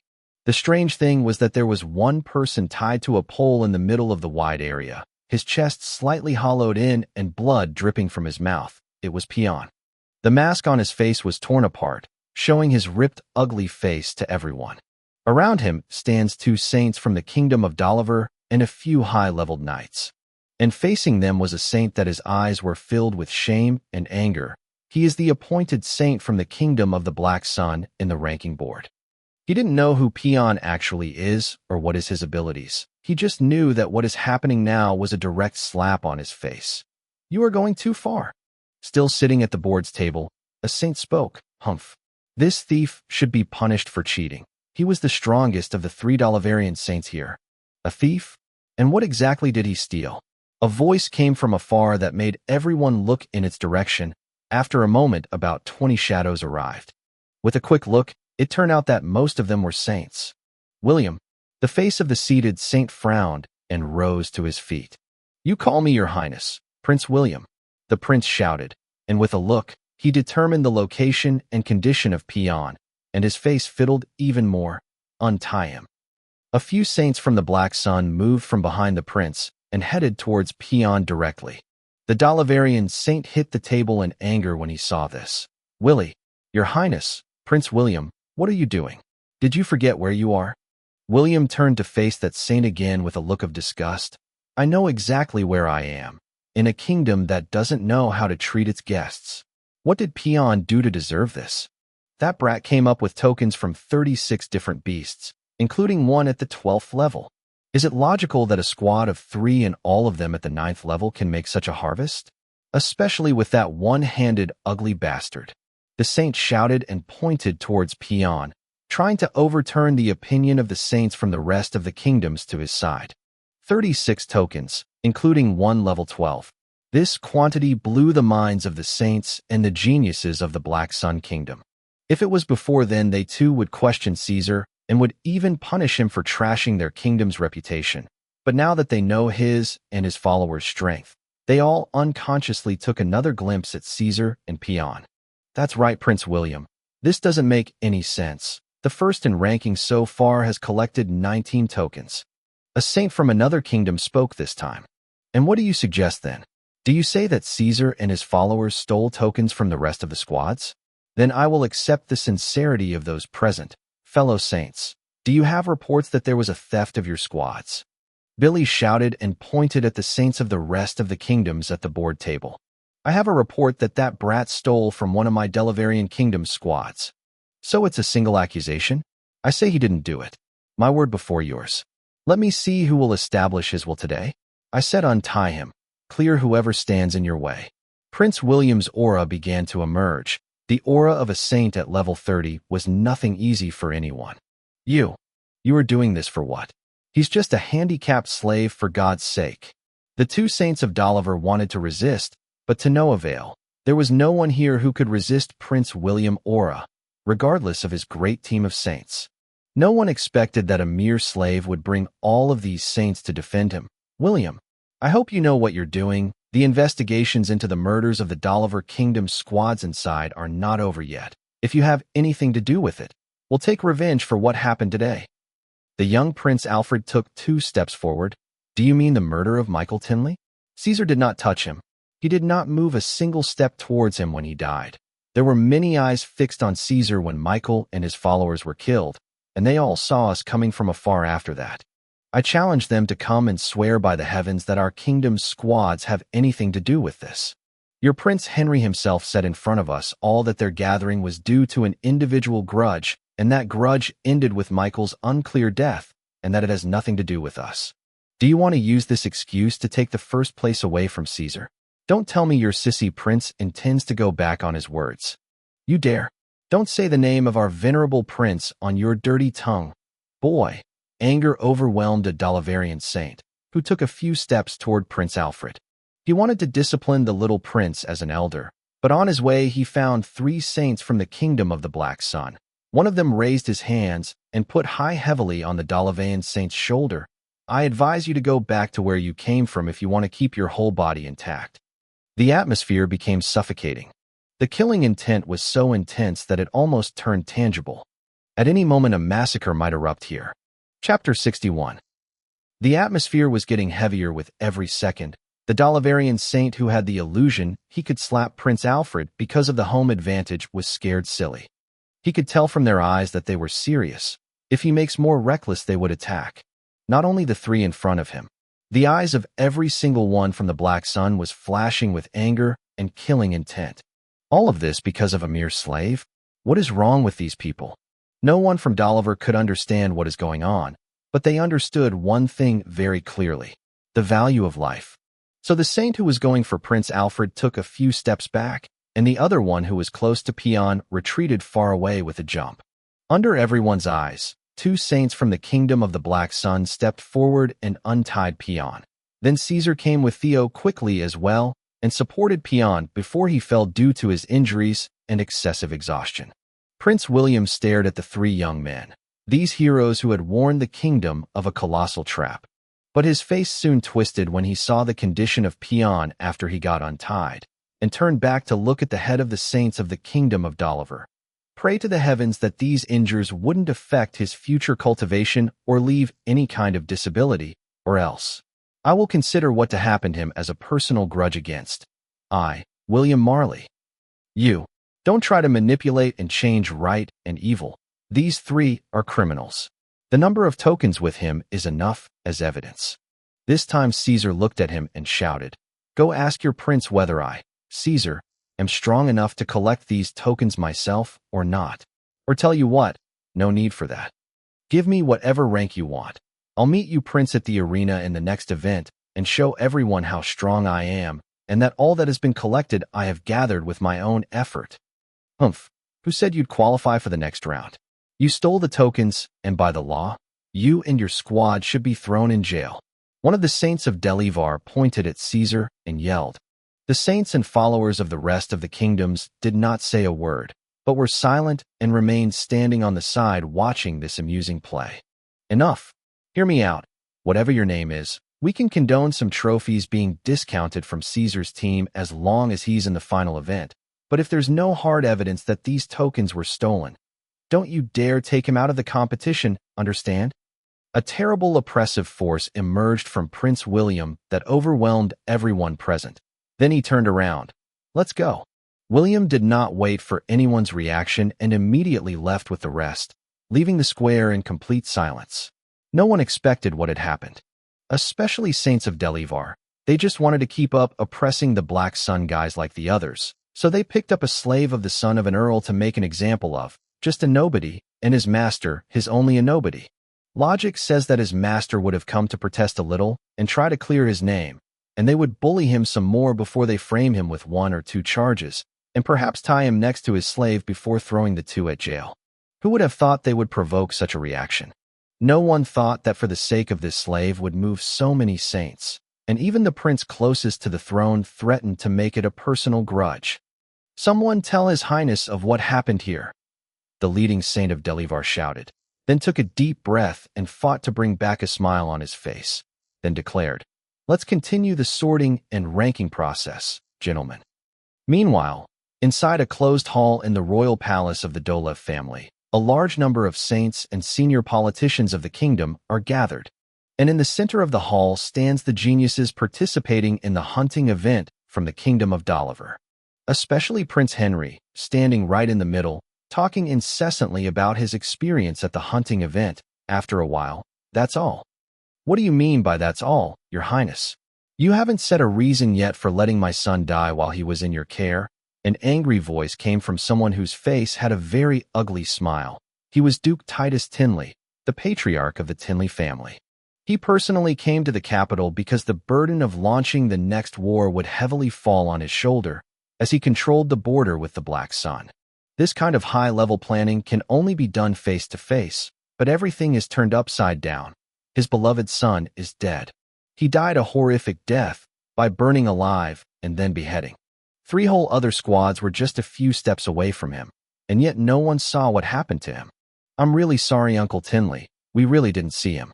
We were completely occupied with the powerful white flame field that Caesar produced around himself, while whoever killed Michael and his team did it with dreadful silence and speed." Henry lowered his head, followed by the captains of the other 2 squads. Who did this must have been the rest of the so-called geniuses of the Black Sun Kingdom. They worked together to kill my beloved son. Titus shouted violently. "This is impossible, Uncle Titus. We saw them all with our own eyes coming from afar right after the incident, and there was no report that other geniuses came out other than the group we saw, except for what?" Duke Titus frowned. "Caesar had a small squad of 3 with him, and those who came to support were 13, that makes them 17 in total, but the group, when they came out eventually, was reported to be 19. Other than the 17, we can confirm that they didn't do it. There are the 2 followers of Caesar who joined them later, and I think they were the ones who killed Brother Tinley and his squad." You're saying that my son was killed by 2 slaves?" Titus Tinley stood up, signs of anger clearly visible on him. "Please sit down, Titus. Let's continue the investigation to the end." The person sitting in the middle of the saints' circle spoke at last. This was Louis Dolev, the crown prince of Doliver, a sage. "Henry, you may continue." "Yes, reports say that Caesar took 2 followers with him. We did not see them when we found Caesar, but now the number increased another 2 when they came out. So it is most likely that this is for 2 who were hiding, and they were the ones who did it. The subject deserves more research. One of you should go to the ranking area." If that Caesar had a follower, he would be there with their tokens. Keep him confined until we finish the investigations. Lewis pointed to a few low-ranking saints standing on the side. But at that moment, knock knock. Your Highness, there is a saint from the ranking area asking for permission to enter. Let him come in. Lewis furrowed his eyebrow. It is impossible that the sorting and ranking process had already ended. Seconds later, a middle-aged man entered bowed towards Sage Lewis. Your Highness, a follower of the participant called Caesar from the Earl family of the Black Sun realm, came forward to hand in the tokens they collected, and when he reached this point, he found that the atmosphere around him had almost frozen. When he looked to the side, he could feel the dense killing intent by Duce Titus Tinley. Don't worry, you can continue. Lewis felt the saint's fear and reassured him. Yes, Your Highness, he turned in 36 tokens, allegedly all for his team. We suspected it was stolen. As to how 3 little bastards at the 9th level can do something like this? So we decided to hold him. He resisted a little, but we beat him and tied him to one of the poles. Well done. I will go and make that damn slave talk. Duke Titus stood up and went to the exit. Please wait. After we did that, all the saints of the Black Sun realm came and took him away from us by force on the pretext of our lack of evidence. Even William Marley himself threatened to make things personal. Titus stopped on his way and turned to look at the saint. What did you say? William had gathered his saints and was ready to fight on our land to free a slave. Chapter 62. Sage Lewis furrowed his eyebrow. It seems my little brother's guess was correct. It's impossible for all of them to move for just a 9th level slave. He must have secrets in his body, like his master who stopped 4 teams and burned Michael Tinley with that strange field of white flame. Big brother, Henry interrupted. There is something I would like to add. When we saw Caesar for the first time, he did not show signs of fear or even surprise, and actually stood calmly as if he expected this. He also said what is meaning that he had met another group, and he even mentioned the names of Sheldon and Zika. I fear that he has a relationship with the disappearance of that group. What? That makes sense. Even if he isn't a target, as long as he sees more than 2 squads in the group, then he should be dead according to the original plan, but he is now alive and all of that group had dead in return. Another genius confirmed. Is there any evidence that he did it? Lewis hurried and asked the one who spoke. No, Your Highness, we didn't find anything related to those 4 squads. They've just disappeared. And as according to what witnesses said, Caesar was not involved in the murder of Michael Tinley and his team either. We cannot officially link him to anything. Your Highness, I'm afraid we misjudged. The squad representing the Burton family are not coming to fill in a place. They are here to sweep. I agree. There is something fishy about all 3 of them. We should capture one of those 3, or even better, catch them all, to see what their secrets are. A representative of one of the duchies spoke. Right, 36 tokens, the deaths of Michael and the second group. How can 3 9th level boys associated with all of this without having major secrets backing them? Whatever they are hiding might be a dangerous weapon that the Black Sun Kingdom is developing. We must find out what happened before we proceed with any plan against them. But it is clear that William and all the saints of the Black Sun are supporting the 3. How do we capture them, and under what charge? We can't just arrest the guests that we have invited. You all listened to what was said just now. William announced that he is ready to make this personal. He is almost the crown prince himself. We can't just ignore him. Everyone present began to exchange opinions and ways to arrest Caesar and his followers. Big brother, I support whatever you decide, but I have a minor request. Henry's voice suddenly echoed in the midst of gossip. Speak, Lewis nodded. I don't know about his secrets, and I don't know if he is the killer of the other group or not. I only know one thing. He is very strong. None of us can defeat him in a one-on-one fight. The next event will be single fights, and we can't change that. If he entered the ring and activated that strange white flame field, then the fight is over. My point is, if the event started and he successfully entered it, he will definitely win. The sage's features turned into anger. It wasn't easy for him to hear his little brother admit that he is so weaker than an earl's offspring. What do you mean by this? I mean no disrespect. Big brother, I will obey whatever you decide. But please bear in mind that you need to do it before the second event begins. Caesar must be prevented from joining the single fights at any cost or else. Or else the offspring of an earl in the kingdom of the Black Sun will emerge as the final winner even after all the hardships we have put before them that everyone from the other kingdoms witnessed. If this spreads, our kingdom's face will be put in the mud. Henry spoke slowly while looking at his feet. He couldn't stand his older brother's gaze. Although they are brothers, the age difference between them is a few hundred years. Can this still be considered a brotherhood relationship? There was silence all over the place. This was the first time they thought about the possibility of Caesar being crowned as the champion. But as long as Henry, their strongest fighter in the young generation, said this, it is likely that this is what will happen. We can't stop him from entering the final round for no reason. It will only make worse rumors spread. We also can't detain him or his followers on any charges. We've seen William's reaction. When the Black Sun will have a real reason to attack us, and the overall plan will fail. A politician added. Duke Titus Tinley shouted, haven't you failed already, you idiot? That damned Caesar killed 5 whole Dalivarian squads inside the hunting event, and we can't even arrest him for some interrogation. Why would they want to attack us now? We are the ones who should have revenge. No, Caesar must have told them everything about the groups. There is still a small chance that one of the duchies getting angry and attacking us, and even if our endeavor fails this time, so what? We will have other opportunities in the near future, but we cannot sabotage everything by officially spoiling relations now and publicly detaining Caesar. The politician stated. Are you saying that we let him take first place and honor him in our lands? We tell everyone that the son of an earl in the kingdom of the Black Sun is better than everyone we have? Everyone from the other kingdoms? We would just boost their reputation further. Wouldn't that damage our overall plan even more? That politician didn't reply again.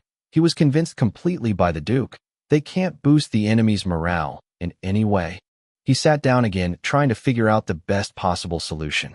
Everyone returned with small talks, trying to find a solution, till suddenly a voice came from the main chair. Kill him. The word shook everyone present. What did you say, Your Highness? Kill him. What's so strange? Kill Caesar Burton. Your Highness, this. I know what you're thinking, but the time is right and the options are very limited. Just send competent assassins to do it, and then send his body somehow to his family residence to make sure he's dead. We can't stop him from entering the final event, or it will damage our reputation. We also can't arrest or kidnap Caesar Burton. Even if we did it, and we make him disappear, they would know it was us, and we will be forced to release him later, or we will have enormous political pressure on our backs. We can't send a future strong foe to the stronghold of our enemies. So the only option is to kill him and make them know that he is dead. I would rather have them point fingers blindly and say we killed him than any of the other options. We must get rid of him right now and in complete secrecy. But what about the secrets that boy holds? It might be hugely beneficial for us. Sage Lewis nodded. Whatever secrets he has, his 2 followers hold secrets like it, or even more. After killing that boy, Caesar kidnapped his followers in complete silence. It will be easy. After the operation ends and the boy's corpse is revealed, the saints of the Black Sun Kingdom would be madly in search of evidence concerning Caesar's murder, or even come directly to confront us. No one would care about the matter of his followers. They wouldn't even have the guts to demand us anything concerning the 2 of them, because the reports said they registered as slaves. Would they use their political strength to pressure us for slaves? Impossible. They would expose themselves in front of everyone as the liars they are, for trying to sneak in those 2 national geniuses as mere slaves. As for the dead Caesar, we'll simply deny all the accusations and let them shout as they please. They would shut up eventually, for a dead genius is no longer a genius. They dare to bring in 3 secret weapons disguised as an earl's son and 2 slaves to try to humiliate us? I'll make them regret it. This is brilliant. I think I agree with His Highness. This is really the safest solution. Your Highness's words are a revelation from heaven. When will we execute this plan, Your Highness? The next event is a week after the first one. It's a known rule, and it will be officially announced after the sorting and ranking of the first event ends today. That means you have a whole week. Everything must be over before the 7th day. Sage Lewis issued his last command, then rose from his chair and disappeared. He left behind a huge council of saints and politicians, the mind and heart of the Dalivarian kingdom, all anxious to think of the best way to kill Caesar and kidnap Theo and peon within a week without leaving evidence. Chapter 63. 6 days passed quickly. During them, Caesar did not take a single step outside the family's temporary residence. The first 3 days he didn't leave Peon's side. He and everyone from the Black Sun Kingdom was trying their best to heal his wounds. The good news is that it was all superficial, and within 3 days Peon was strong enough to get back to his daily routine. The rest of the 6 days Caesar spent them with Peon and Theo in a closed training, uninterrupted by nothing but food rations. 5 days ago, the results of the first round appeared, and Caesar took first place with 36 kills. Although everyone was surprised that Caesar was not eliminated, they didn't even deduct a single token of what was mentioned as stolen previously. But this is no longer important. What is important is that Caesar qualified for the second and final round. And now only a few hours separate him from climbing the biggest platform for the young generation in all the 8 kingdoms and grabbing the undisputed title of number 1. Although he didn't care much about empty titles like this, he was very excited. He wants it for his father. Robin's decision to send him to the Burton family and send him on missions and wars to make a name for himself. It was clear that he wanted him to be famous for his strength. It was unknown why. But as long as his father wants him to be a famous warrior, then he shall be. And what would give him more fame than being the younger generation absolute champion tomorrow? With a few kicks and punches, he will become the champion, the idol of the younger generation, and his name will run throughout the 8 kingdoms. Perhaps when he accomplishes this, his father will say that he has done enough and will allow him to come back to live next to him again. Knock, knock. Who is there? Caesar opened his eyes. It was not yet time for dinner, and even if it was, no one should have disturbed him by knocking on the door, but rather the food should have been brought in silently from under the door. My nephew Caesar, you have been closing on yourself for days, so I came to take a look at you. Are you okay? Oh, Uncle John? Yes, I'm fine. I'm just adjusting my mentality and getting fit for tomorrow. Caesar rose and went to open the door with a smile. If anyone here other than Billy could talk so freely with Caesar, then it's undoubtedly John Burton, Robin's blood brother. Boy, are you serious? Do you really intend to stay in there until the fight? Yeah? What else would I do? John moved a step forward and reached out and gently hit Robin on the side of his head. You're already the champ once you get into that arena. You know this and I know this. Why do you keep yourself locked up all week? What do I do besides training? Caesar scratched his head. Come with me. Remember that restaurant we last visited? The food was delicious, but that bastard Michael Tinley blew it for us. Let's go there again. I doubt someone will try to mess with you again after the hunting event, haha. This wouldn't be good, would it? Why wouldn't it be? Brat, tomorrow might be our last day in this foreign kingdom. Do you really just going to leave like this? Let's just walk around and find us a few pretty girls, haha. With your strength, some fooling around won't affect you negatively tomorrow, right? True, but what? Are you afraid of Dolliver's bastards? Don't worry. What might they do, for example? We'll move downtown in the most crowded place. Nobody will dare do anything to you. I think you're right. It wouldn't hurt to take one last look. Wait a second, I'll go tell Uncle Billy. Sure, you want to shut it down from the very beginning. If you tell him, he'll refuse, or he might send one of those old men to ruin our fun. Let's go, both of us, and don't worry, I'll take responsibility when we get back. Oh, bring Theo and Peon too. They deserve a little picnic as well. John giggled. Hey, okay, Uncle John, I'll do it for you this time.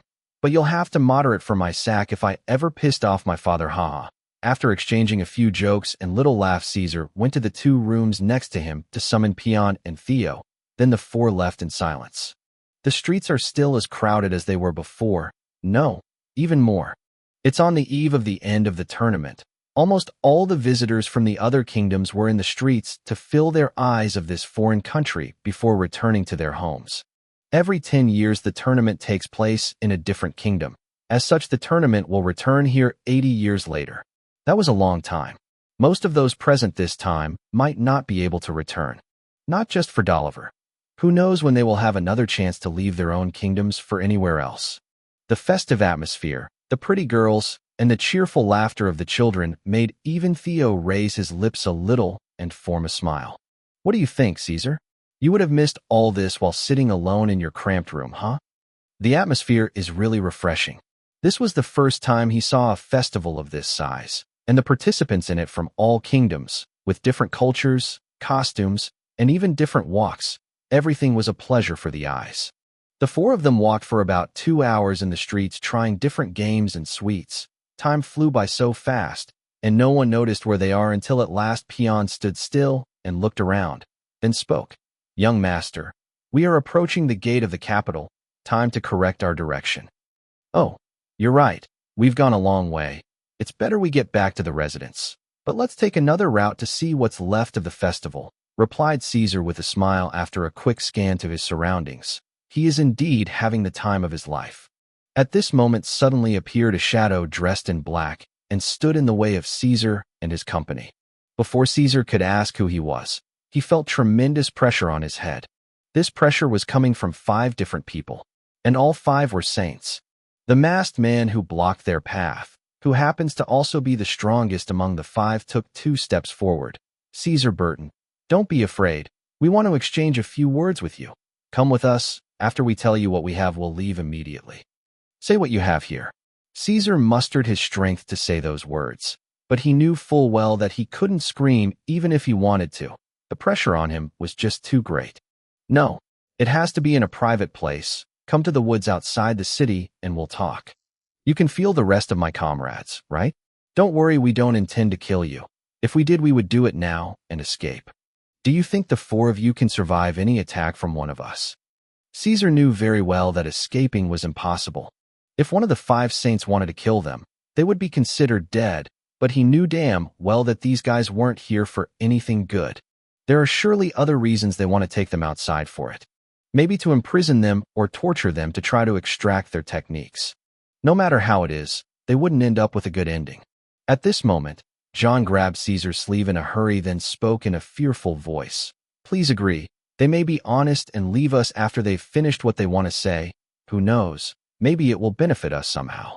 Caesar snapped his teeth, but he knows that if he resists now, he is dead. If he tried to escape or even make a voice, he is dead. Actually, the worst thing in this situation is that they were already near the gate. Maybe if they were still in the city center, someone would have noticed and rescued them. But now, the safest solution is to follow them and buy time for himself until he finds a way to safely escape the situation with his comrades and his uncle. Okay, we will do as you say. Good boy. Let's go then. Follow after me closely and don't try to do any dirty trick. If one of you tries to escape or even changes his facial expression, I'll kill him. Chapter 64. The masked man led the 4 towards the gate. No one around suspected anything, as they seemed to be moving of their own free will, because according to the masker's man instructions, none of them can even express fear or hesitant on his face, or he will kill them directly. After exiting the gate, they completed their way for about 2 hours towards the heart of the nearest forest, a few tens of miles away from the capital. All the way, Caesar and his group were trying to find loopholes around them or a miracle they could cling to, but the miracle did not happen. The masked saint in front suddenly stopped and turned to face them with a cruel smile apparent in his dark eyes. Tell us what you want, asked Caesar, still hoping that the man might be honest and would release them unharmed after delivering his message, because if this is not the case, then, haha, did you really believe that? It was just a ploy to bring those 2 behind you here without a fuss. As for you, you may die. The masked saint laughed loudly and started to approach them. This answer was the worst possible response. They wouldn't even take him as a prisoner as well, but go straight for the kill. Caesar's mind went blank. Just one line appeared in his thoughts. It is all over. There is no need to beg, threaten, or resist. These people know what they are doing. They are here on a mission and they will carry it out no matter what. The saint laughed out loud and threw a punch toward Caesar. When it reaches his body, the 9th leveled Caesar would turn into dust. Boom. A strong impact sound suddenly came from in front of them, and a strong shock wave from that impact threw them from their original spot and pushed them a few meters back. When Caesar opened his eyes again, he did not see the masked saint. Rather, the slightly curved back of an old man, and he could no longer hear the sound of the masked saint's laughter. What got his attention most was the blood falling from an old man's arms, dyeing the ground red. No matter how much Caesar tried to remember the owner of this back, he couldn't. So he finally spoke. Who are you? The old man was struggling to hold back the damage to his body from receiving that attack in such a forceful way, as the masked saint in front of him was even stronger than him. After another second, he answered in a tired, coarse voice, "I apologize for being late. Nephew Caesar, I knew everything, and I was following you all along. I was just hoping for a miracle to happen and that he would really let you go. That's why I was late to come out. I'm useless. This old man is called Murphy. I'm of the lucky few who knew your father back in his early days, and I was entrusted by Patriarch Brian to watch over you as long as we are both breathing." If Robin had been present, he would have known this person at first sight. He is the old chief of the guards who always stood in front of the Patriarch's office. TCH. This will complicate things. Why didn't you go to a bar and just enjoy the last days of your life, you senile old man? The masked saint put his hand back and was preparing to throw another punch, but at that moment Murphy quickly retreated, grabbed Caesar, and flew towards the capital's direction. "Surround him!" The masked saint screamed. 9 other masked cultivators came out from different places, including the other 4 saints they sensed earlier. The closest saint to Murphy jumped to block his way and kicked with all his might. A bright bolt of lightning came out of his feet, heading towards the 2. This attack was sent to kill. Murphy barely managed to react. He quickly turned around, hugging Caesar, and again, he forcefully took the hit directly in the back. "Uncle Murphy!" Caesar felt the severity of this attack and vomited blood. He actually received an internal injury. Although the attack did not touch him, just the shock wave was enough to inflict significant harm upon him. But all that occupied his head is what happened to the old man who was trying to save him. The 2 of them fell out of the air just a few steps away from the spot where they were before. Theo, Peon, and John came quickly and formed a tight defensive circle with their backs facing each other. Though they could still stand, both Uncle Murphy and Caesar were in a pitiful state. Murphy scanned the area around him with his gaze. 5 saints between levels 21-24 and also 5 knights between levels 14-17. It seems that you Dalivarians really wish for Caesar's death to send a formation like this. When the level 24 masked man heard the word Daliver, he furrowed his eyebrows and looked sternly at the saint who had used a lightning attack just a little while ago. It was known that only Daliver had techniques for lightning laws of level 2 or above. Why do you bother with what he says? It's not like one of them is going to get out of here alive. The saint who used the lightning attack knew his mistake, but he was well aware that killing a level 23 saint would never be an easy task if he decided to abandon the rest and escape alone. "I advise you to run away now while you still can." Murphy wiped the blood from the side of his mouth and confidently addressed his words to their boss. "Haha, and why exactly that? I sent a distress call to the Burton family residence when I saw you in the market trying to lead the boys out. They're on the way. They might be here at any moment." "Ha ha ha. Do you take me for a fool, old man? It's clear that you were following the boy alone. Who did you send? And if you had gone by yourself, you wouldn't have found your way here. Just give in and accept reality." Murphy's features turned very ugly upon hearing these words. "You didn't come here by yourself, did you? Who sent you isn't some young bastard or some random noble either. How many of your officials agreed about this?" Caesar wiped the blood from his mouth and looked at the masked man who had led them earlier, then started shouting. "Do you all realize what is the consequences of your ACT? Who sent us is not for you to know, as the dead does not need knowledge. As for consequences, you say? Haha, we will kill and kidnap some unimportant bastards. What consequences are you talking about? Please do not overestimate yourself." One of the saints giggled as he took a few steps forward. The 5 saints all began to advance to tighten the siege even more so that old Murphy wouldn't escape. "Ha ha ha ha, you idiots. Indeed, the ignorant are in bliss. You all don't even understand the entity are you provoking." Caesar laughed in apparent anger. "Oh, and who is this entity exactly? Or do you mean the Black Sun King?" A big smile was visible in the masked eyes. For Caesar, he is inevitably dead today, and for the King of the Black Sun, they wish he would react. All they are doing is basically to drag him into a war. How foolish and arrogant are you people? You want to kill me and kidnap my 2 brothers for what? Is it not for our abilities? I'm talking about the one who gave us those abilities, you idiot. Ha ha ha. If one of us dies inside your kingdom, I assure you all will be wiped out. Your entire kingdom shall face annihilation. Ha! Caesar's facial expressions and maniac laughter sent a shiver to everyone's spine. It was clear that he had lost all hope of survival today, even though he still made the 10-man team rethink their standing for a moment. The head of the assassination team paused for a moment upon hearing this.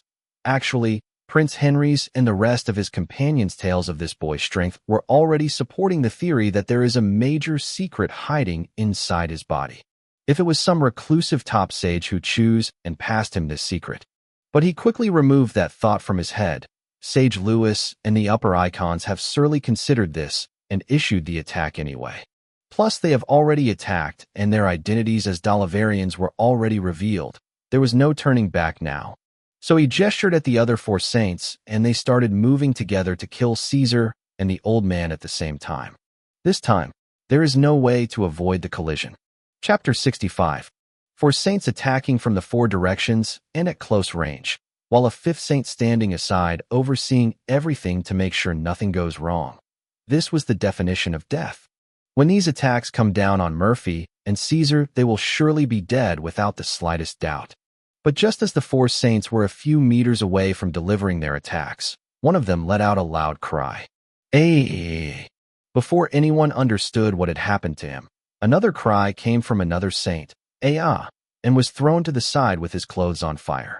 The other 2 saints stopped halfway, afraid from continuing any further or they might get the same fate. So they jumped backward first, then went to check on their comrades. The 2 of them were still relatively fine, but they both took heavy blows in their back without preparing any defense. The attacks weren't enough to kill or even give them severe injuries, but they were undoubtedly far away from their best condition. "Get out here," the masked level 24 saint shouted. He was the only one who saw clearly what had happened. 2 anonymous saints suddenly appeared and attacked, then went back into hiding. But everything happened so fast he couldn't do anything about it from that distance. "Hee, I thought Lady Mila was going too far when she gave us the task of protecting this boy." One of the 2 came out from behind a huge tree. "How I still don't know why we even got into such a fight. But if we go back to Lady Mila and tell her that the boy is dead, we might follow him to hell." The second saint sighed and went out from the other side, then looked at Murphy. "Can you still fight, old man? Even with us here, it won't be easy." Murphy almost jumped with excitement. These 2 were saints, and not ordinary ones either for them to produce such timely attacks. If it was a second earlier, they might have avoided it. If it was a second slower, then they are dead. The Strix were perfect to make significant damage for 2 of the Dalivarian saints before the Real fight begins. Although the fight is still 5v3, this is no longer a one-sided massacre. The masked saint quickly identified the level of the 2. One is the same as the old man at level 23, and the other is at level 22. He was still the strongest saint present. But the rest of his comrades, only one of them was at level 22, and the remaining 3 were level 21, and now 2 of them got injured. The next fight won't be easy. "Who are you? Why are you interfering? What do you have to do with what's going on here?" The 2 shrugged. Actually, they 2 really didn't know why were they assigned to protect the kid right before the 8 Kingdoms tournament began. They are just following the orders. Then the stronger of the 2 looked at Murphy. "Old man, we're going to help get Caesar out of here, but we don't intend to die you. You take care of that handsome over there, and we'll take care of those 4. How about that?" Of course, although he knew fighting the masked saint is probably a suicide mission, he agreed immediately, then looked at Caesar. "Young master, when we get those 5 busy, you must take the opportunity and try to find a way to escape from here." "Damn it, do you think we are bags of potatoes, old man?" A voice came from behind a saint. He was a 15th level knight. When the old man saw him, he sighed and shook his head. He had really forgotten about the 5 knights present. Caesar saw the despair in Murphy's eyes. He then took 2 steps forward and put his hand on Murphy's shoulder. "Don't worry, Uncle Murphy. If the saints are eliminated from the equation, then we'll get out of here. You just make sure you stay alive too." 3 boys at the 9th level and only 1 knight at the 14th level want to escape from 5 knights between levels 14-17. Impossible. Murphy shook his head and sighed. "How I think everything will be revealed in a little while. I only hope that the heavens will look at the Burton family with pity today. Come on." Murphy then jumped towards the masked saint, jumped towards certain death. The rest of the saints also started their fight. On the four wanted to take the opportunity to attack Caesar and end the mission, but one of the two Bradleys stopped him.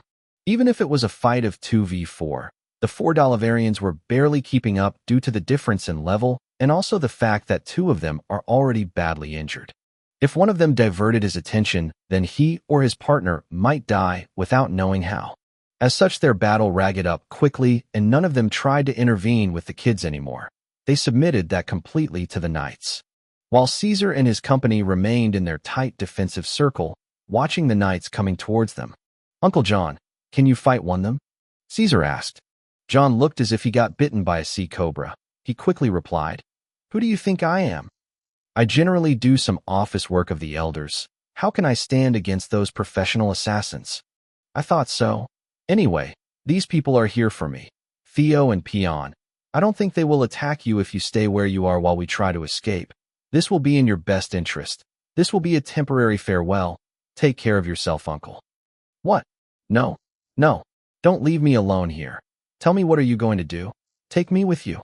"Sorry, uncle. You can't fight like a knight, nor escape like us. Believe me, it's better off you stay here.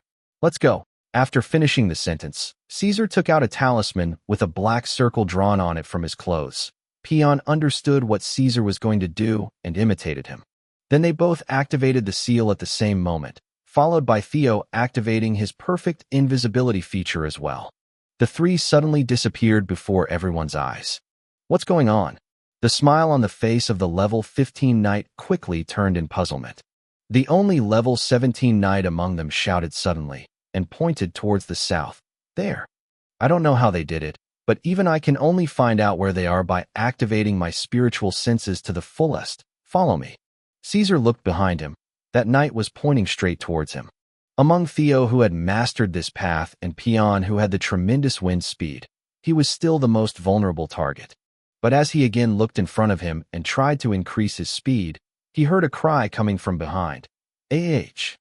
He quickly looked back again and found the level 17 knight standing stunned, looking down, or specifically, at the wide hole in the middle of his chest. He was dead, but the source of the scream was not him, but the old man Murphy. In order to kill the main threat chasing Caesar, he turned his back to his opponent for a moment to strike down the oblivious knight, but the masked saint took the chance and hit his back with all his might, causing him a severe injury, in addition to his previous injuries. He too can be considered a dead man by now. "Uncle Morphy!" Caesar stood and screamed loudly. Although he had never seen this person before, he felt that a close member of his family was dying in front of him. "Gio!" The old man managed to squeeze this shout out with all of what is left of his power. Caesar clenched his teeth and sped up again at full speed. "I can't let Uncle Murphy's sacrifice go to waste. What are you waiting for? Follow them." The three went through there, and there. Find a way to sense their presence, and don't think about arresting any of them. Kill them all. One of the four saints cried out and pointed out where Theo, Peon, and Caesar were. He was starting to have a strong panic attack. The day did not go according to their plan. Everything is falling apart in front of their eyes. Killing Caesar and capturing his two followers had already become impossible. Even if the knights managed to capture one of the three, the other two would escape. This is a disaster. But at least catching one of them will not make the operation a complete failure. As such, another one shouted, "No, focus on one of them and catch him. Do not go back without one of the three. Concentrate with me, you filthy bitch, or I wouldn't mind taking a head or two tonight." A Bradley saint shouted as he attacked the saint who was giving instructions. Chapter 66. "Damn it. What are you all doing? We have to capture those three." The masked saint finally got rid of the clingy old man, but he was still losing his temper. The technique the three boys used to disappear just now was really good. Even if he detected one of them and captured him, it would be hard to get to the other one, and impossible to catch up with the third. Theoretically, he should have had finished up the old man quickly and captured the three boys single-handedly. But though old Murphy wasn't nearly strong enough to be his rival, he had accepted the reality that he will die today, and as such his suicidal style made him hard to get rid of. But finally, he got the chance to give him the killing blow when the old man diverted his attention to trying to help Caesar and his company to escape. even though he is still breathing, with a showing spine, a cut-off nose, and a body in tatters. It could be said that Murphy is already dead. He just refuses to draw the last breath yet. The shouting of the masked saint was useless. He himself knew it was useless. The other 4 saints are engaged in 2 strong fights, and none of them can leave the place. If one of them left his fight, then his partner will be killed, and then he will be chased after. Even if the masked saint tried to intervene in the fight, he would only waste time. By the time he helps his team win, Caesar and his followers would be long gone. Ha ha. Give up already. No one can reach. The 3 boys now. No one. Ha ha ha. Old man Morphy laughed out loud in a coarse voice. With every word he say, blood sprays from his mouth. He truly resembled a demon at this stage. Shut up. They're just 3 kids at the 9th level, and there are 4 knights between levels 14-16 are chasing them. Do you really think that they will survive today? You are just earning them a few extra seconds by dying, you old bastard. Boom. Hearing the sound of the explosion of power, all the fighting stopped for a moment. The features of Murphy and the 2 of the Bradley family turned extremely ugly. This was an all-out attack of a level 16 knight. Ha ha ha. It looks like one of the 3 mice got killed, didn't I tell you? There is no escape today for anyone here, neither you saints nor those kids. Now let me go kill the other 2. The masked saint roared in laughter and got ready to speed up and start searching. Boom. The masked saint stopped midway. This was also a level 16 knight's full attack, but the source of the sound was in a completely different place. And the strangest thing is that it's the exact same attack. The same energy and the same explosion, but in a completely different location. The problem is, it's impossible for a level 16 person to travel all this distance in a short period. Boom. The 3rd. The same attack in a different direction. There was one thing going in everyone's mind. That's impossible. Assuming that the knight moved at such an irrational speed, it is unreasonable for him to produce the same attack as this. At least it would differ a little to be a little stronger or a little weaker. Such a perfect match is practically impossible. Therefore, the possibility of external support was also excluded, because even if a flock of level 16 knights wouldn't produce the same attack in such a manner even if they tried for a year. What's going on? At this point, the clash between the saints was already stopped, and all of them focused their minds and souls on the directions from which the attack came. All trying to find a logical explanation, or in a more correct sense, all was trying except for one. Ha ha ha ha ha. You idiots, you messed with the wrong person. You messed with the wrong person. Murphy laughed hysterically and suddenly fell to his knees and started spitting blood. He had reached his limits. The masked saint did not pay any attention to the half-dead old bullshit. He turned towards the place from which the last explosion came and jumped towards it. But immediately after the jump, he felt a weight pulling him down. When he looked at his foot, he found an old man who seemed to be coming out of the bottom of hell clinging to him. Old bastard. Why don't you just die? Boom.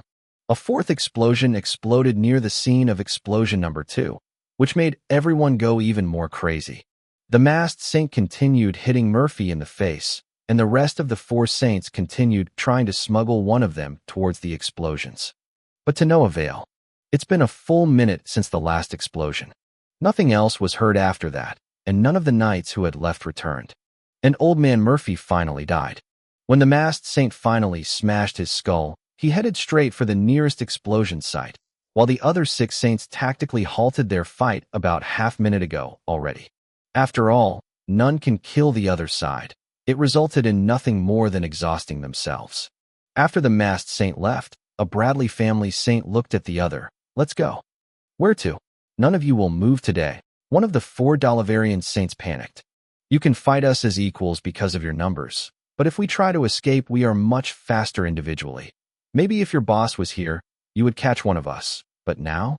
Impossible, but you are welcome to try. The 4 of them gritted their teeth and stood helpless to respond. They already knew this and had been mentally prepared for their mission to be exposed to the public ever since these 2 appeared. The 4 stood idly by as one of the Bradleys came forward and took Murphy's body. Then the 2 immediately retreated toward the city.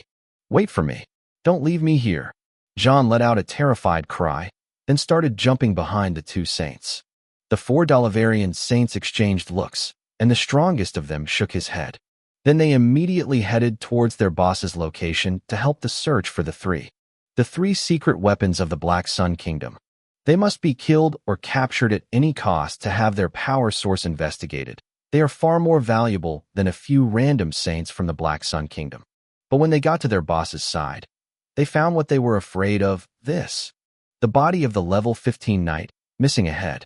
Usually, it is impossible for a single attack from a level 16 person to kill a level 15 person, just like the masked saint couldn't kill Old Man Morphy for over a minute.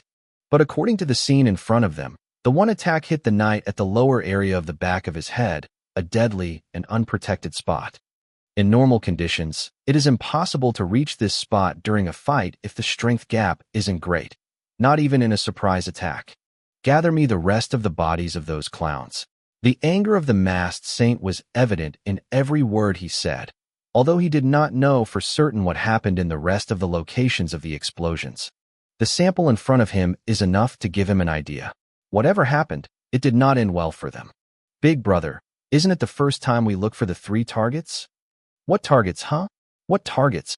It has been a few minutes since the last explosion. With the speed and disappearing ability they showed before, it is impossible to know where they are now. Now what? One of the 4 saints asked in confusion. This mission was an absolute disaster. If they return like this to the higher-ups, they will be punished. It is just a question of how far they will go with the punishment. The masked saint got up. I know what you mean. We will not change a word of what happened here. I fear that what happened today will come back to bite us in the future. We will report everything exactly how it is, and leave the rest for the higher-ups. Young Master Caesar, what do we do now? Shall we go back to the city to take shelter with your relatives there? Peon approached Caesar as they jumped from tree to tree and asked him with a low voice. Caesar sneered. My relatives? I only have one relative, and he is the one I'm going to take refuge with. He is the one who will avenge us for what happened today. Let's go home. We have no place here. Chapter 67. Inside one of the grand halls of the royal palace of Doliver. Boom. Sage Louis Dolev stood up and hit the table in front of him with anger, turning it into dust. Useless. You're all damned useless. You can't capture or even kill 3 kids that aren't even knights. Then what use do you have? Please calm down. Your Highness, there must be something we can do. The hall was filled to the brim with saints, even more than before, as the success or failure of the operation would affect the future of the kingdom, but contrary to all expectations. They have failed miserably. The council overestimated Caesar and his comrades by sending 5 saints. In theory, even the 5 knights were more than enough for the task. In the end, the targets are just 3 9th-level teenagers. However, a team of 10 specialists in this kind of filthy work, with 5 of them being saints left to do a simple job, but only 5 of them returned. Calm down. Those 3 are hiding huge secrets that were going to be one of our keys in the next war, but all 3 of them ran away. According to reports, none of the 3 have come back to the city yet. This means they're probably hiding and don't have the intention to show their faces again. They might even be heading back to their kingdom right now.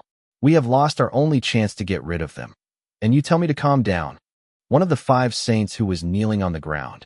Your Highness, the 5 of us succeeded in stopping the enemy saints, and we even killed one of them.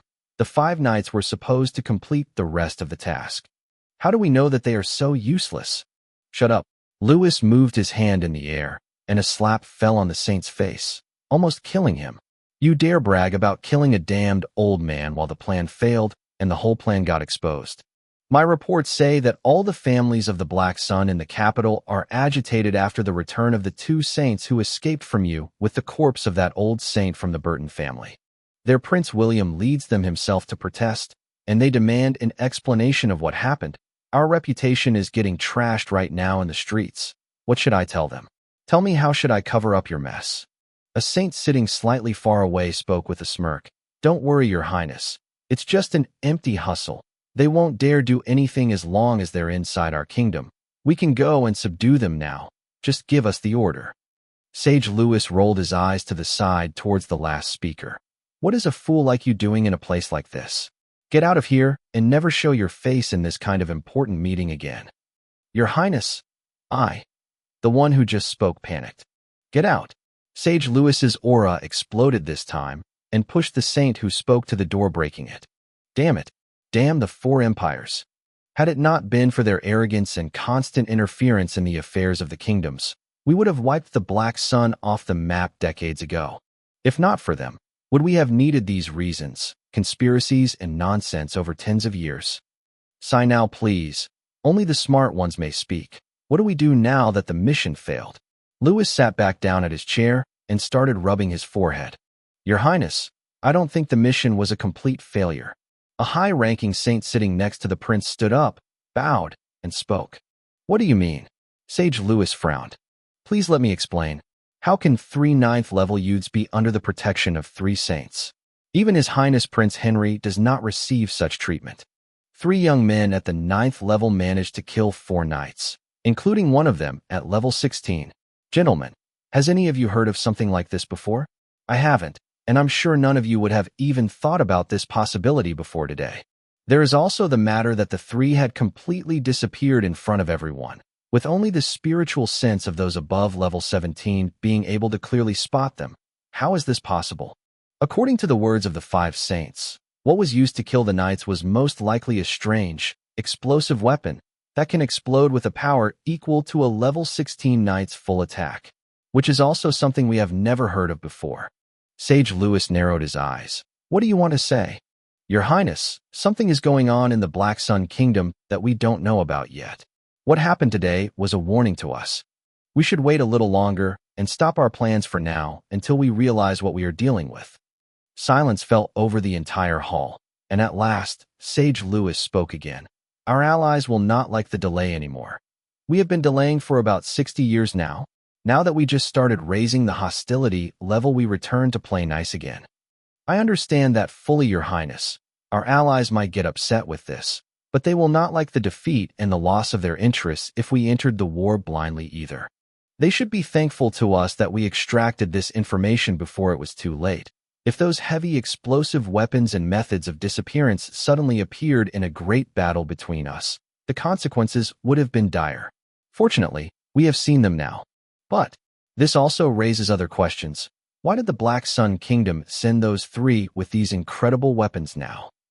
Another saint intervened. I think this is clearer. Those 3 came to us to frighten us and make us cautious in our dealings with the Black Sun Kingdom. I bet these weapons aren't available at all in the Black Sun Kingdom. They are just samples, and they brought them here specifically to show them to us. If it didn't appear in the assassination attempt, they would have found another way to announce them. You may ask, why would I assume that? If these weapons were available with large enough numbers to threaten us and could be used in battle, they would have kept them to themselves as secret weapons and not have shown them in this obvious threatening way. So I think they were objects that are still being tested, but they wanted to show them now because of their fear of our constant provocations towards them in recent years. I agree with Brother Sully. Out of their fear, they want to frighten us. So you both are making sense. What do we do about the Black Sun Kingdom's accusations now? Those 5 clowns have exposed us with lightning attacks, and we can no longer remain silent about the protests of Prince William and his entourage. Another saint stood and bowed. This is the easiest part, Your Highness. Let's simply say that the attackers are from the Tinley family, and they want to avenge Michael because they suspect that Caesar has something to do with his death. We can disclaim our responsibility and make it a personal feud between the Tinleys and the Burtons. I have no problem with this. Let me see if any of the Burton family worms dares to raise their voice against this Duke. Humph. Duke Titus Tinley stated. But don't forget that the 3 suspicious youths and deadly weapons come from the Burton family. Perhaps it wouldn't be a good idea to make a feud between them and the border duchy of the Tinleys. You are thinking too much, Your Highness. They are just a lowly Earl family. They're just a front. The Black Sun royal family sent these 3 youths and their weapons under the name of the Burton family so that they would frighten us even more, telling us that they could arm even the most wretched families with these techniques and weapons if they wanted. But the Burton family itself is a petty family that I can wipe out myself at any time with a spit.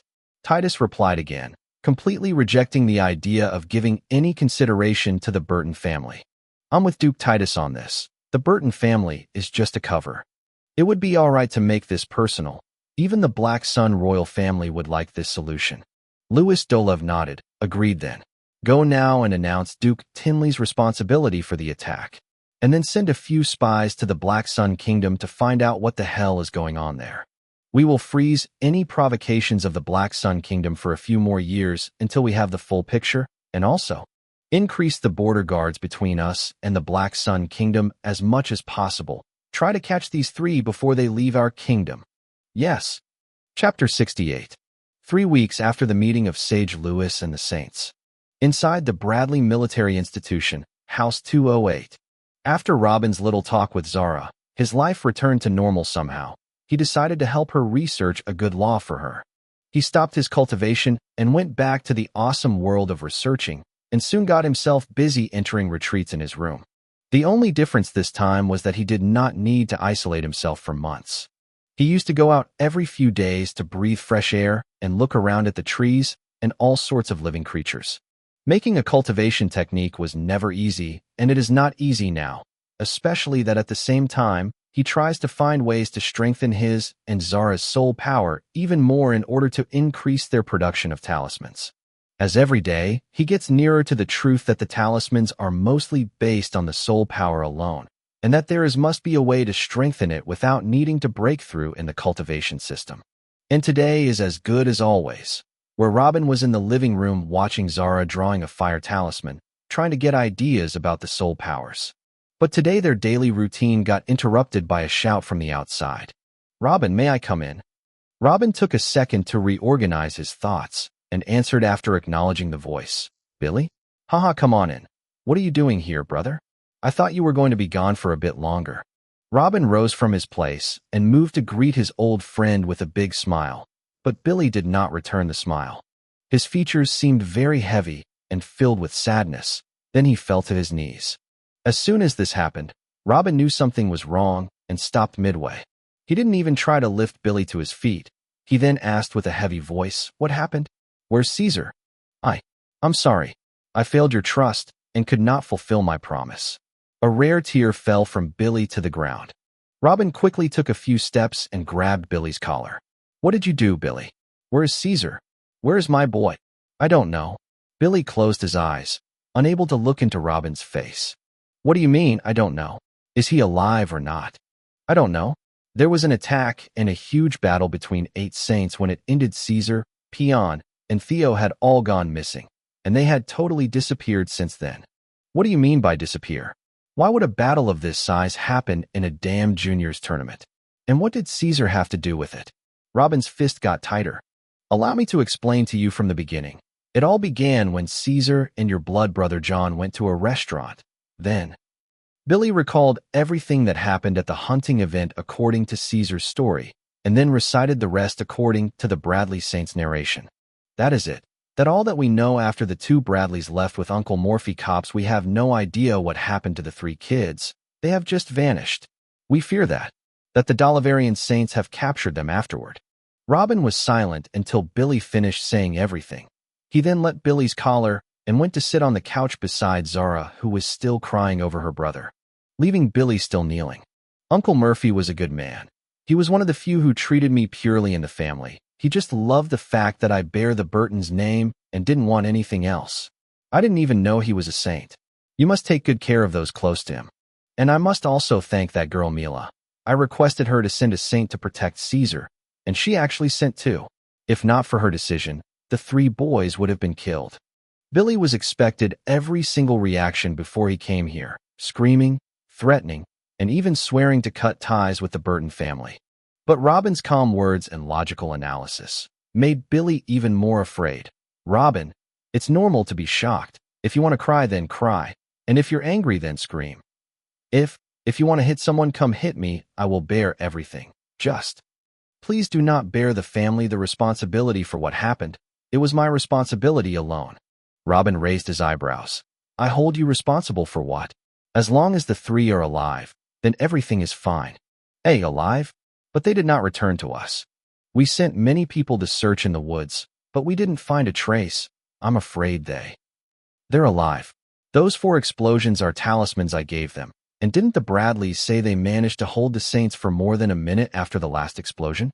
That's more than enough for them to leave. I know Caesar very well. He probably thought that if he came back, You wouldn't be able to protect him, so he decided to go straight back to the kingdom of the Black Sun. He's on his way here while we talk. Billy quickly stood up, but that's a problem too. On our way back, we saw the border guards scattered on the side of the kingdom of Dolliver. Does that mean that they know that the three boys will try to cross the border on their own? I have to go back now to look for them and help them cross. No need. I know their capabilities very well. Even without any talismans, they will be able to find a loophole and come back. But they will be a few weeks late. Robin's absolute confidence in Caesar and the two slaves is very strange. Even if they were geniuses, they would still be three children against the Border Patrol Army, right? Let go of this now and focus with me. What happened after Uncle Murphy's body was brought back to you? Billy was stunned for a second before replying quickly. Prince William rose in anger and urged every single one of our kingdom to gather and march towards the Dolliverian royal palace to demand an explanation. Then senior officials from Dolliver came out and announced that Duke Tinley was the only one behind the accident and that it is a personal grudge between the Duke and the Burton family, and no one should interfere between them.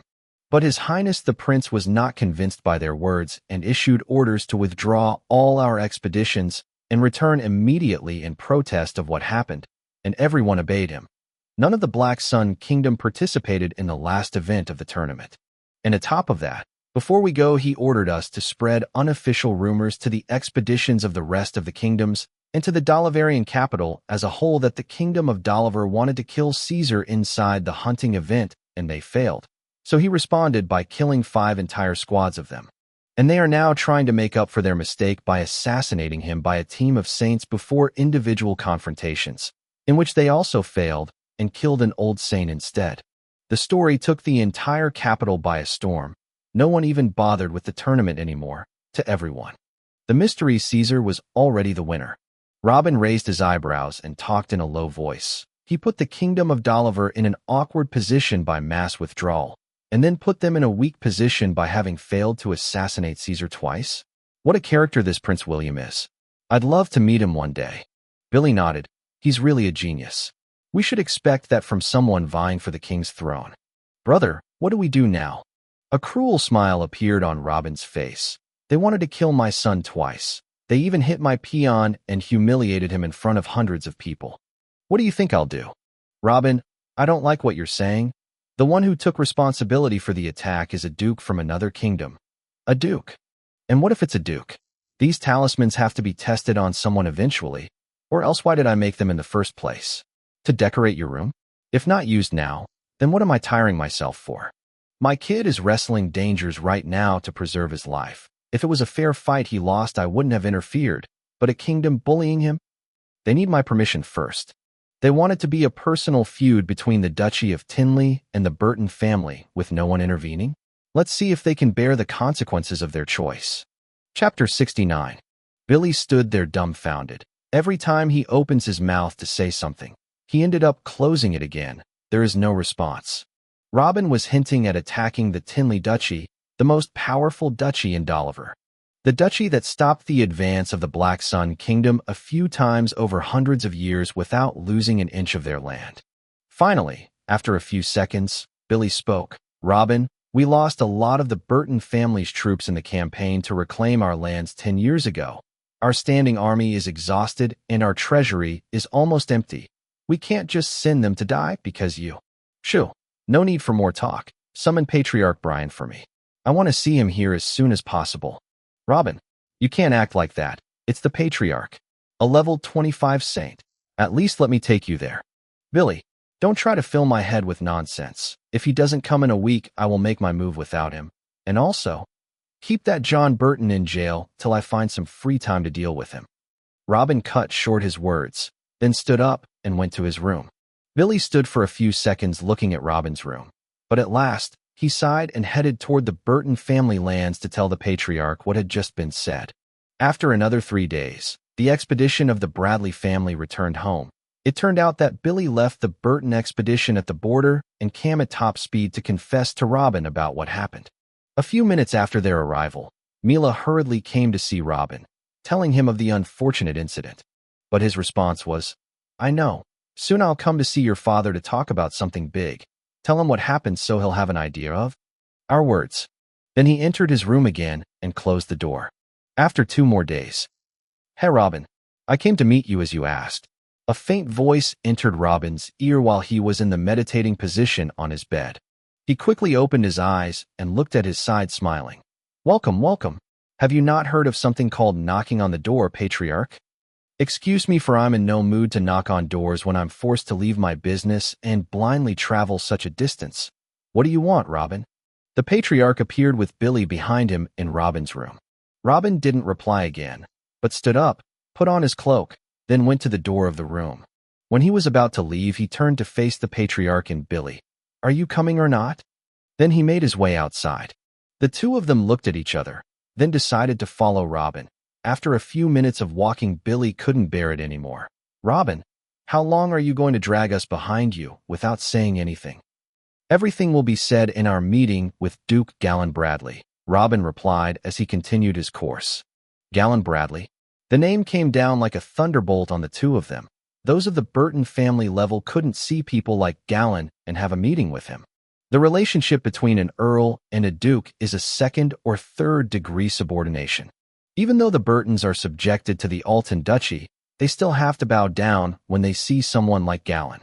The Patriarch couldn't help but ask, Robin, does the Duke know what you're saying?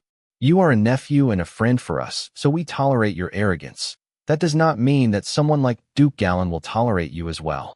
Robin chuckled in a low voice when he heard this, but didn't reply and continued his way until he reached the ducal palace. The chief guard bowed slightly when he saw them. Young Sir Robin, His Highness the Duke, has informed us of the possibility of your coming and instructed for you to enter directly. Please go ahead. Patriarch Brian and Billy looked at each other in astonishment. Robin's strong relationship with the Bradley family was not hidden after Saints appeared to defend Caesar, but this. The three of them continued walking behind the guard until they came to a large hall in which a middle-aged, burly person was sitting. Haha, nephew Robin, I was starting to wonder if you were coming at all. Earl Brian.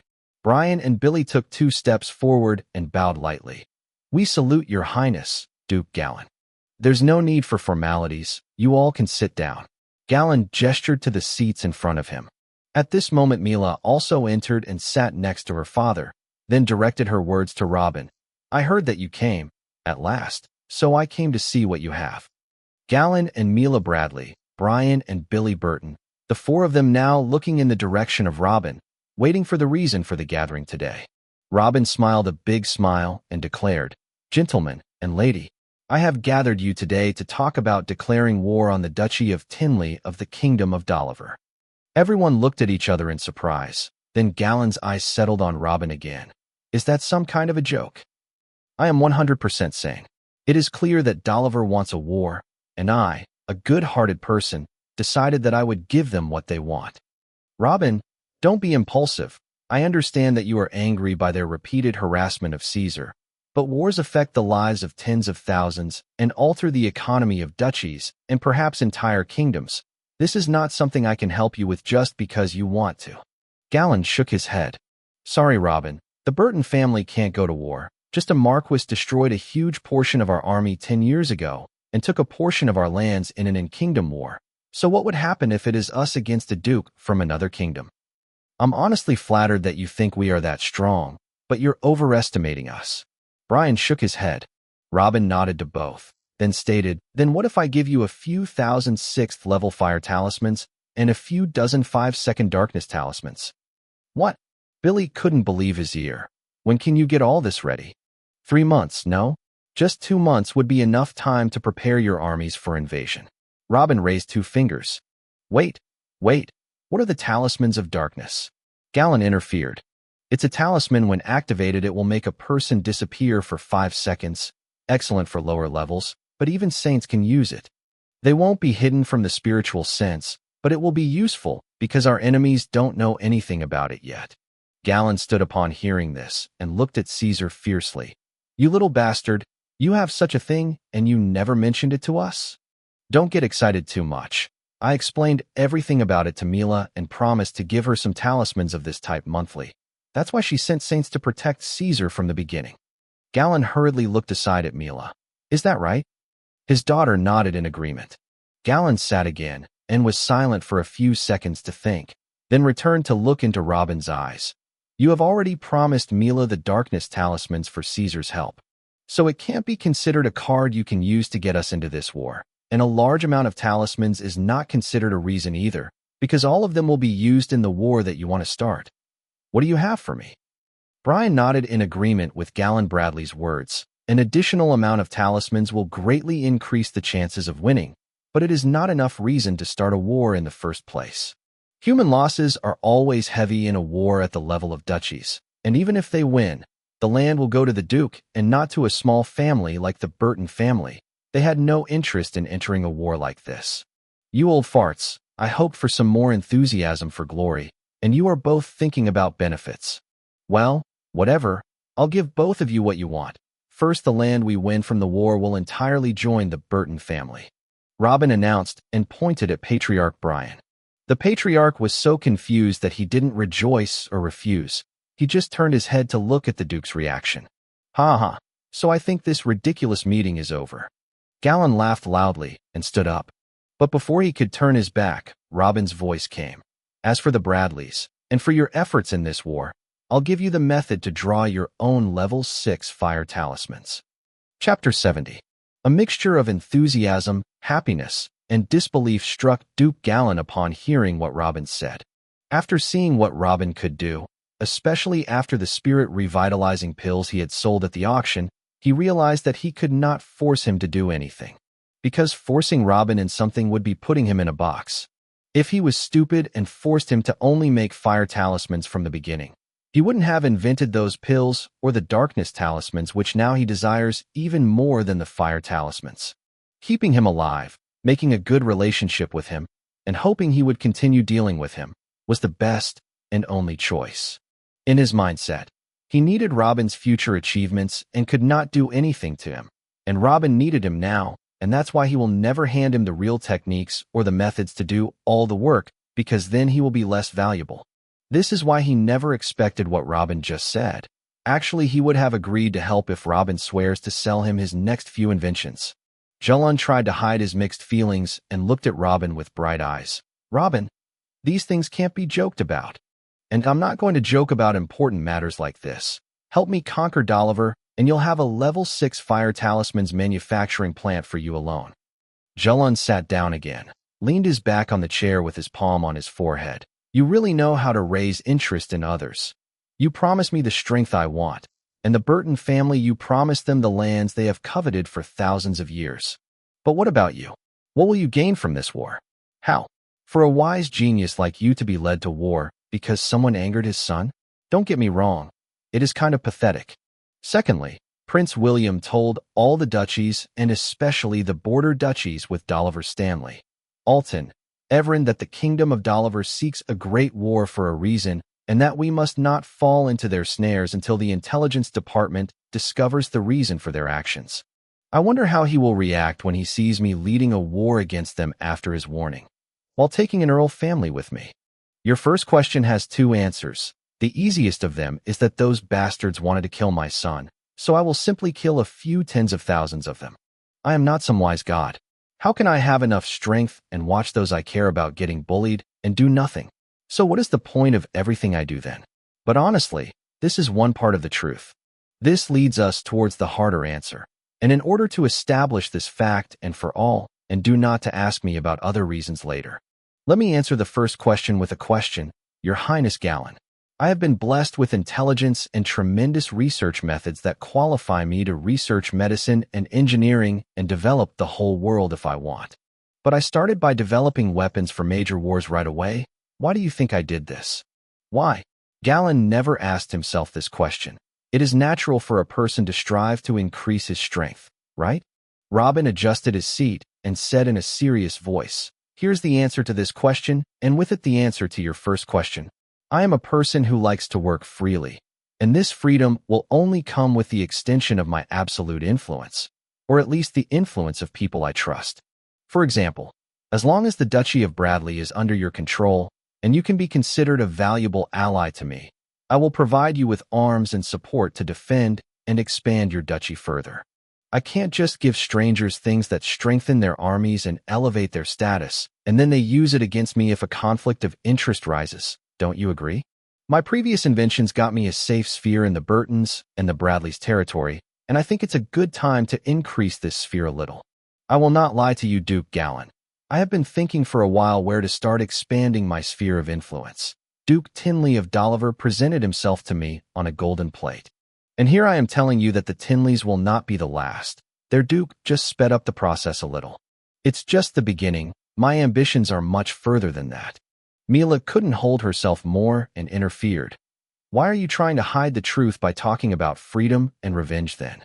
You're just thirsty for greatness. You want to stand on top of the world and write legends about you and for poets to sing your name, don't you? Ha ha ha, who knows? Maybe I am. Does that bother you so much, Auntie Mila? Robin laughed out loud. Humph. As long as you don't forget that we are allies, I'm happy. Mila raised her shoulders and went back to silence. Good. As for your second question, Mr. Gallen, if you were asked why you broke the recommendation and joined the Burton family in the attack, tell them that Caesar was the disciple of the one who gave you the talismans, and that he was enraged that they tried to kill his disciple, and you were trying to reduce his anger so as not to lose his support for the Black Sun Kingdom. Just make up some bullshit. It will not be difficult for you. You are used to politics. After a couple of seconds, Gallen finally spoke. All right, I will join in. In 10 months, I will get enough men and... What, 8 months? No, Duke Gallen. That wouldn't work. The march must start 2 months from now. Robin shook his head repeatedly. Gallen shouted angrily. What 2 months? This is invading another kingdom. I must gather at least 150,000 soldiers. I need time to gather, equip, and train such an additional huge army. Then get me some of your already standing armies. I don't need 150k soldiers. A small army with the assistance of my talismans will be enough. Earl Brian hurriedly joined in. Robin, Duke Gallen is right. This is invading another kingdom. Sometimes such wars takes decades to arrange. Give us enough time to. They must be punished. A moment of silence fell over the place. The sight of the normally calm Robin shouting his lungs out, his eyes turning red and furiously gasping for air, was very astonishing. Robin quickly readjusted himself and continued. 2 months are already a test for my patience. I can wait no more than those. Agree or not is up to you. Everyone present had the same though watching this. It seems that even with his logical and ambitious speech, this guy wants revenge more than anything else. Will you give us those level 16 talismans you gave Caesar? Mila asked. No, they can't be mass-produced. You will have the level 6 fire talismans and the 5's darkness talismans. After a couple of seconds of thinking, Gallen was the first to break the silence. All right, I'm in. But I can only share a quarter of my standing army because I have my own burning border with the lying water kingdom too and can't leave the duchy undefended. Even though, I will send the elites with you. The total number of what I will share will be 30,000 soldiers, 500 knights at levels between 1120 and 10 saints, with the one leading them will be my cousin and my number 1 general. Patriarch Brian spoke as well. We will also participate, but as I already said, my army is screwed. We don't have enough money to maintain a large army. The Burton family's current standing army is only 20,000 soldiers. But within 2 months, I can spend the rest pit of the money we have and issue a forced armed call and gather another 10,000 soldiers, 100 knights, and we have 5 saints other than me. I will send all of them too. Then a total of 60,000 soldiers, 600 knights, and 15 saints. That's more than enough. Make preparations. We'll be moving toward the frontier 2 months from today. The army from the Duchy of Bradley will have to cross the Burton lands to go to the Dollivarians' border anyway, so I think Jura City will be the best option as the meeting point. Duke Gallen, I recommend that your generals head to Jura City as soon as possible to find out the best way to lead the combined army and the best use of the runes during the war. I will get busy with making the talismans. The last batch of soldiers leaving the duchy may come and take them before they leave. Do any of you have a problem with this? I have no problem, Gallen nodded. I agree too. Jura City will be happy to welcome our distinguished guests, Brian was trying to hide his feelings as much as possible, but he still seems very happy. Today is the most lively and enthusiastic day he had in his long life. Good. You guys stay to talk about things I don't understand. I'll go start working on the talismans. See you in a couple of months. Robin stood and headed straight for the door, leaving the four behind to begin strategic coordination for the next great war. Chapter 71. As soon as Robin left the meeting, he went straight back to his house, pushing aside his ongoing research and setting himself and Zara on making low-level talismans. In fact, Robin could now make much stronger talismans. The most powerful fire talisman he ever made reached level 17. But they are useless in wars. Each talisman of them takes Robin about 2 weeks to make. Within those 2 weeks, he can make more than 1,000 level 6 talismans. So on the grand scale, the less powerful talismans win by a sweeping margin. The stronger talismans, Robin decided to dedicate them to defend himself and his followers, and maybe sell them if he needed money. A level 17 knight's attack in the pocket is worth a lot, but they were not important on the grand scale of things. In 2 months, he can make about 4 or 5 of those. What would be their effect in a war that has hundreds of knights? Nothing. Perhaps they might be important one day when his soul becomes stronger, as the talisman's main source of power is the soul strength of the one drawing it. 3 weeks after the meeting, the trio of Caesar, Peon, and Theo finally arrived at the Bradleys' military institution, covered in blood, wounds, and mud. The suffering they had gone through until they crossed the border was very much apparent in every inch of their body. The number of Dolliver soldiers they had to fight and kill is unknown. When the three entered the house, they were surprised by the view of the small mountains of fire talismans. They immediately realized that Robin knew what had happened to them, or he wouldn't have made of these. The three went and greeted Robin with a bow. Caesar didn't complain about anything. Robin didn't try to console him either. All he said was, "Go wash up and start training. You three have stayed at level 9 for long enough. I want you all to reach level 10 in a month." Without another word, the three nodded and dispersed to their rooms. Another month quickly passed, during which the trio Caesar, Peon, and Theo broke through to the 10th level as Robin instructed. The overall situation inside houses 207 and 208 was relatively calm, as the three boys cultivate, while Robin and Zara draw talismans madly. But the same cannot be said about the outer world. During those 7 weeks, the duchies of Bradley and Alton were in chaos. Whenever a battalion of 1,000 soldiers is prepared in the Duchy of Bradley, they immediately head towards Jura City in the Duchy of Alton. The length of the distance, combined with the sheer number of soldiers that shook the earth with their footsteps daily, had frightened a lot of people. Especially the nobles that owned the lands between the Bradleys and the Burtons. They were always on guard, biting their fingernails daily in fright that one of those battalions might make a little drift and destroy them in passing. Even the commoners who don't care about the lands and riches were in shock and dread about the almost daily marches. It soon became the most talked about situation in the two duchies. The internal fighting was widespread, and perhaps the Duke of Bradley wanted to help the Burton family expand their territory a little, or the Burtons paid Duke Gallen to come and defend them against someone else.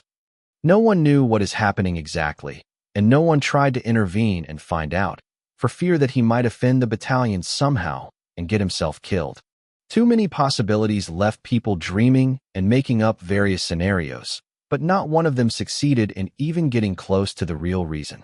6 days remained before the agreed date for the start of the march on the Duchy of Tinley. Knock, knock. A knocking sound came from the door of Robin's house. "Who's there?" "It doesn't matter. Just get in." The door opened, and a very beautiful, mature woman entered. It was Mila. "Robin, the last battalion is moving towards Jura today, and I'm going with them. It's time to hand over the talismans you have prepared." "Fine. You will find some here, and some in house 208 next door, with a total of 5,631 6th level fire talismans, 155 second darkness talismans, and 210 day vitality talismans." "5 thou. Wait a moment. The talisman of vitality? What is this?" Mila ignored the huge numbers that Robin was able to produce during the 2 months and focused entirely on the new variety. Robin looked at her.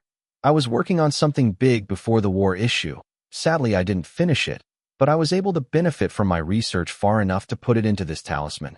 Inside the human body, there are certain cells that are responsible for naturally healing wounds, but they are somehow slow.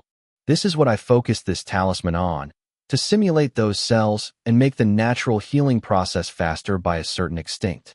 When the 10-day Vitality Talisman is activated, it will instantly speed up the natural healing process of a person.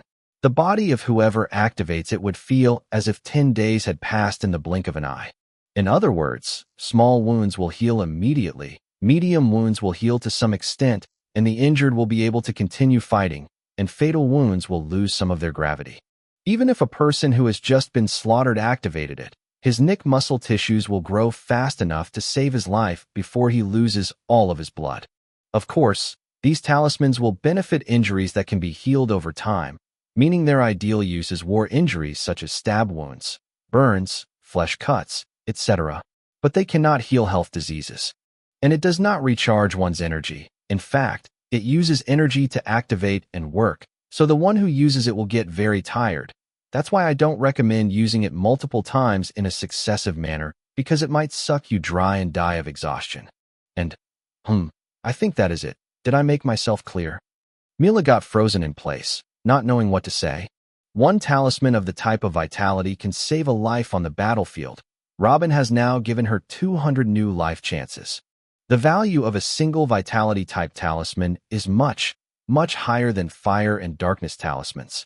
Its value is close to the spirit revitalizing pill, or even more. Robin, you. Hey, like you said to me earlier, I have to stop being amazed while I'm dealing with you. Mila sighed and turned around to get the wagons ready to collect and load the talismans on them. A long line of wagons entered the institution. The ones riding them were all high-ranking, trusted knights, who quickly entered the two houses and began to pack every 50 fire runes into a box so that they could be easily distributed later, then loading the boxes onto the wagons. The whole process took about 4 hours. After the last carriage finished loading, all that was left was Mila, Robin, and Zara inside the house. Mila turned her eyes to Robin. The army is moving now. Let's go. No, I will not join you. I wouldn't help much. There is a saying, leave the bread to the bakery and war to the soldiers. I'd rather stay here where is peace and calmness to make more talismans and supply them to you throughout the war. Robin shook his head and returned to complete the circle he was drawing. As you wish. Do you have any recommendation before I leave? Robin stopped, raised his head, and shouted, Caesar, Theo, Peon. 3 shadows appeared around him, and Caesar replied, How can we help you, father? Robin did not answer him, but turned his eyes toward Mila. Take the 3 with you. Tell the army general to put Peon in the intelligence squad and Theo in the assassination squad. If there aren't such squads in major wars, then make some. And give Caesar 100 men to lead during the battle.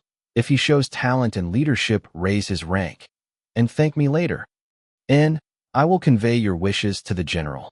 I'm leaving then. Take care of yourself, said Mila hesitantly.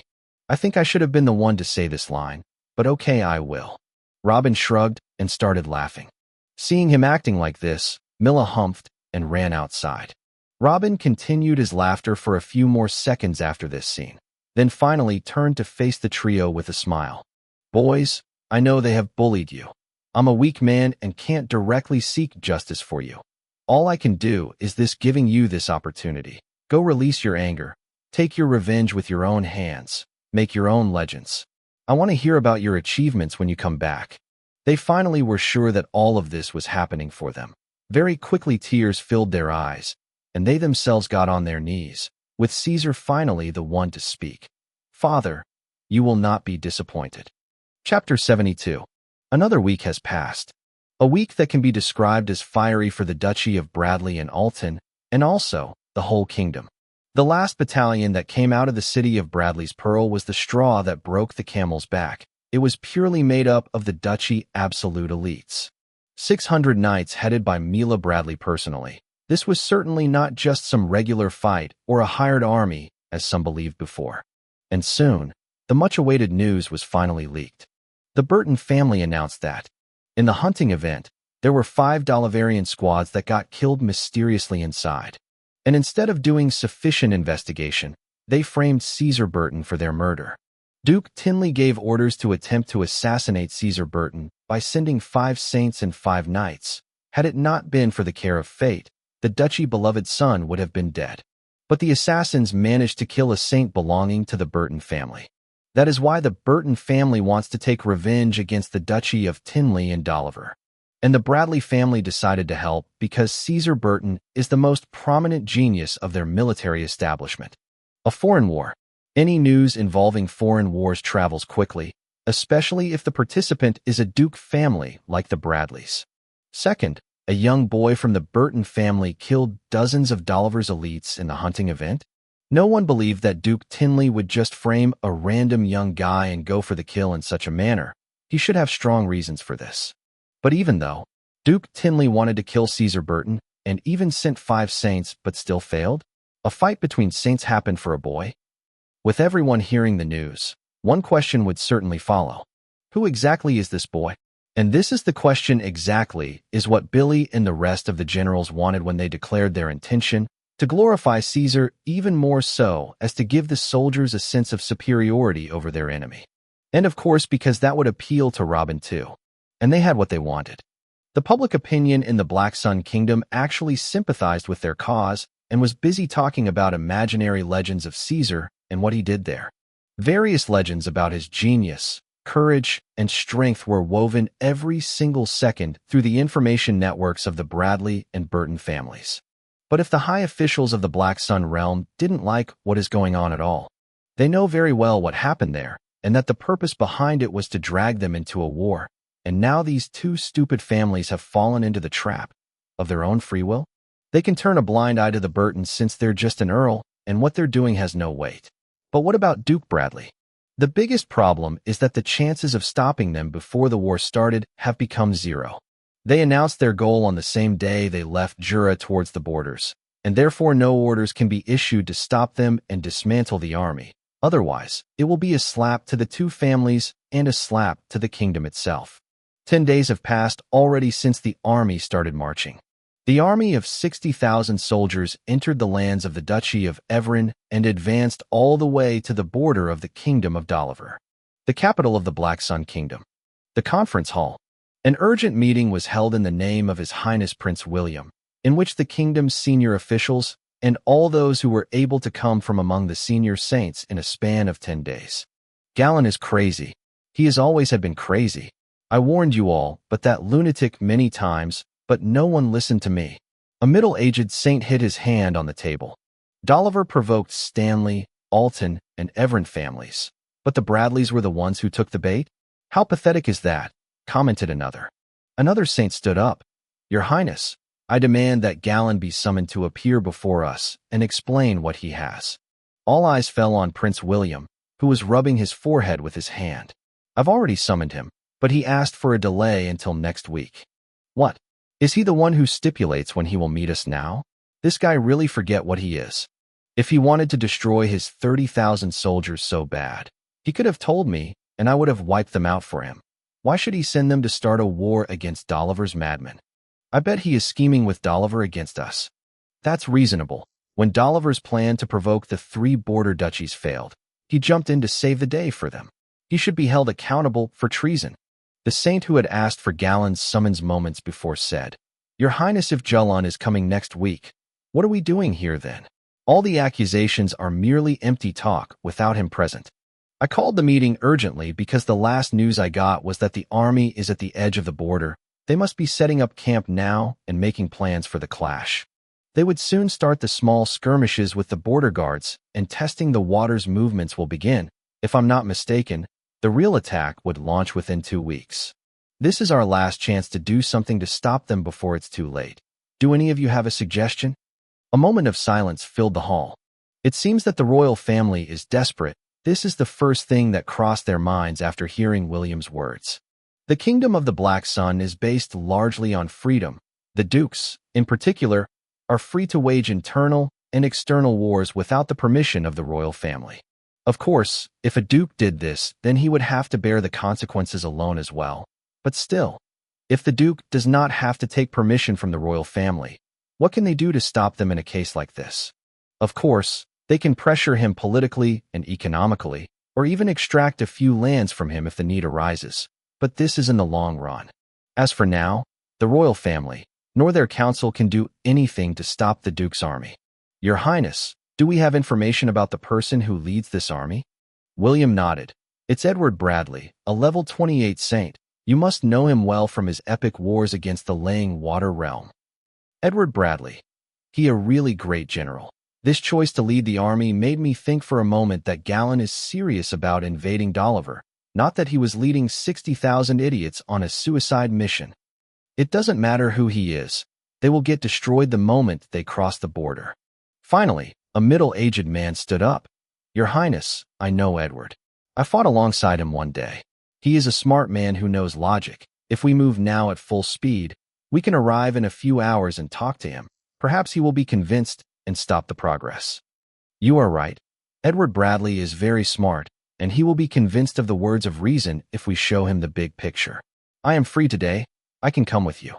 A few people nodded in agreement with the suggestion, and William too saw a glimmer of hope at last, and was about to give his approval and choose the right team for the expedition when, Your Highness, an urgent report has arrived regarding Duke Bradley's army. Someone hurried into the dome and shouted at the top of his voice, forgetting to even bow in respect to the prince. William furrowed his brow. Take your breath first. What might be urgent about the army? A full day hasn't passed since they got to the border. They must still be pitching tents now. Sir, you will not believe this.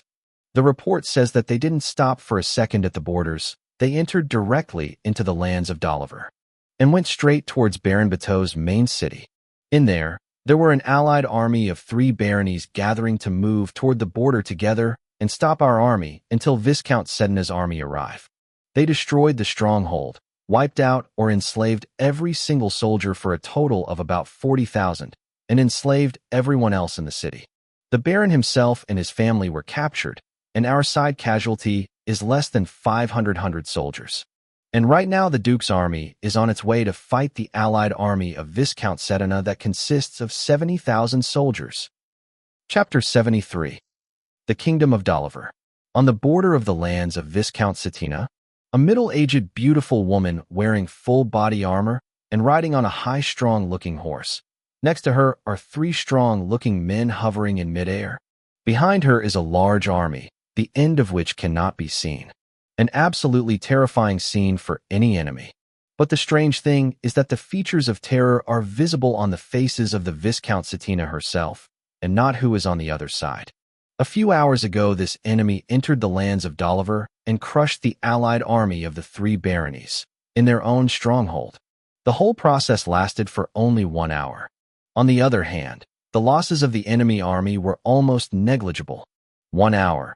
An army of 40,000 soldiers was destroyed without harming the enemy. Now this is terrifying. How they did it? She didn't know. These are the only details they knew about the battle, as the whole army of the 3 baronies fell apart and were mysteriously slaughtered or enslaved in no time. This is why the scouts on both sides just knew the final end. None of them saw the process. The weird thing is that after such battle it is necessary to take rest. Now that they had the Baron's stronghold, they should have held on to it and never let go. That's how the national wars happen. The conqueror army takes a stronghold after stronghold, a city after city, and they advance very carefully and try to keep what they have for the longest time possible. But the army of the Black Sun did the exact opposite. They did not even stop to rest or collect spoils, but rather continued to advance in a straight line for almost half a day until they reached this point. Is this excessive confidence, or do all of them want to advance until the last one of them dies? In both cases, the answer is not good. Hold your positions. Whoever moves 1 step without his officer's orders, he and his family will be executed.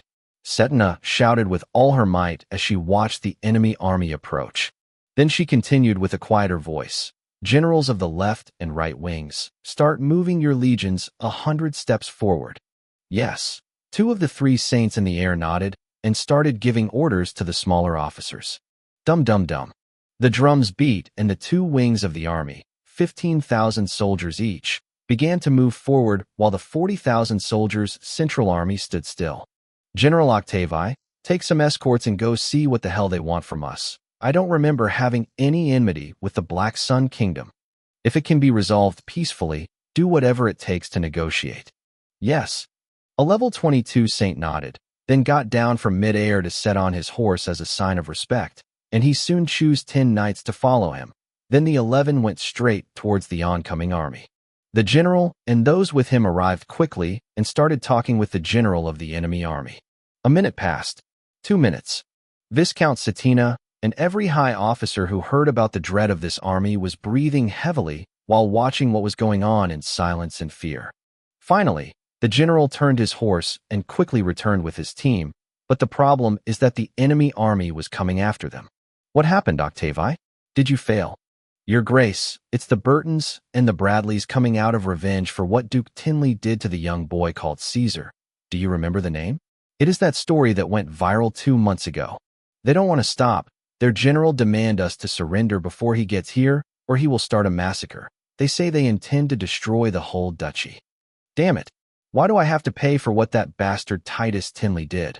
The Viscount exploded, forgetting for a moment that she was talking about her boss. Forget it. We will destroy the invaders here. No one dared to belittle me like this before. I'll make them an example to others. Your Grace, I have noticed that their numbers are indeed less than ours, and I think that the pincer plan we previously agreed upon would be optimal indeed. But their formation is extremely tight, so I recommend we widen the pincer more. Satina nodded. Let the left and right wings advance another by 200 steps and go wide 300 steps. Do it quickly. Yes. The 2 saint generals bowed around her, and each went to their place. Dum dum dum. The drums sounded again, and the 2 wings of the army began to diverge until they reached the distances that Satina demanded. Then everyone stopped again for another 5 minutes until the distance between the 2 armies was less than 1 kilometer. Then Satina took out her sword from the sheath, raised it high, and shouted, "Advance!" Vildo. When the war horns sounded, the ground began to tremble. 70,000 soldiers began to move at the same time. The distance is starting to shrink. 950 meters. 900 meters. The enemy army hasn't shown any combat formation yet. They are just marching forward and sticking together like a block of black wood, which made the Viscount furrow her eyebrows even more. 850 meters. Finally, there is some movement. The Black Sun army has suddenly stopped, and 2 squads of archers each is consisted of 200 high-leveled archers advanced to the front. 800 meters. The archers started their preparations to shoot, and from the side of the army came 2 squads of cavalry. Each squad had 300 cavalries above level 11. They were all real knights, and 2 officers at the head of each squad was a level 20 knight. The 2 special cavalry squads quickly stood on the extreme right and the extreme left of the Black Sun army in a spear formation. What is that general trying to do? Satina didn't understand anything. These weren't preparations for a clashing between 2 armies of tens of thousands. First of all, 400 archers will not be able to cause any kind of damage to an army of this size. It is a waste of time. It is better for the infantry to gain momentum by running before the clash than stand behind some archers and wait for it. This makes them at a huge disadvantage. Secondly, if the cavalry were a few thousand in number and were targeting one of the wings, she would take it seriously even if they were low-level soldiers, but this. A small squad of cavalry made of real knights seems frightening, but this is not some minor war. If the cavalry advances like this now, they will be able to penetrate a certain distance into the infantry formations of the 2 wings, but they will be quickly surrounded and killed. Is this a junior general? Sedna thought to herself, but quickly removed the idea. If a beginner general could destroy 40,000 soldiers with almost no losses, what would she be then? She shouted again at the officers. This is a trick. He will change the formations any time now. Stay careful. 750 meters. The archers raised their bows and hold their strings, while the 2 cavalry squads slowly began to advance. 700 meters. Forward. A shout came from within the Black Sun army, causing the cavalry to rush in with all their might. The same voice came again. Pull your strings. The 400 archers pulled and stood still in a firing position. 650 meters.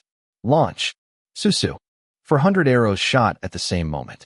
But the surprise is that the arrows did not target the first row or even a specific area, but were distributed randomly at the right and left wings of the Viscount army. He actually used this idiotic plan? What exactly does he want to achieve? Satina's mind nearly stopped working, but she shouted, "Right and left wings, raise the shields." The 30,000 soldiers raised their light wooden shields and prepared to receive the 400 arrows without fear. 200 arrows on 15,000 soldiers on each wing.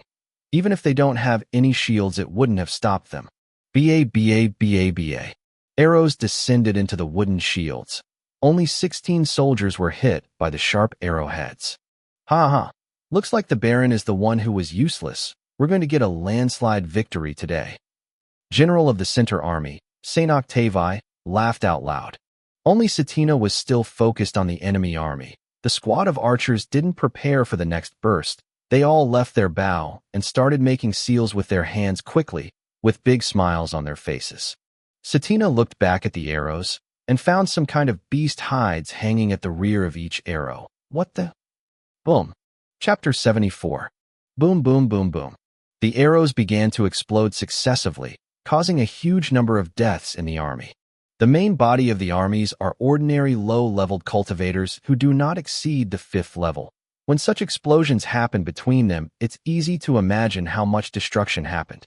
And what is worse, the number of death counts.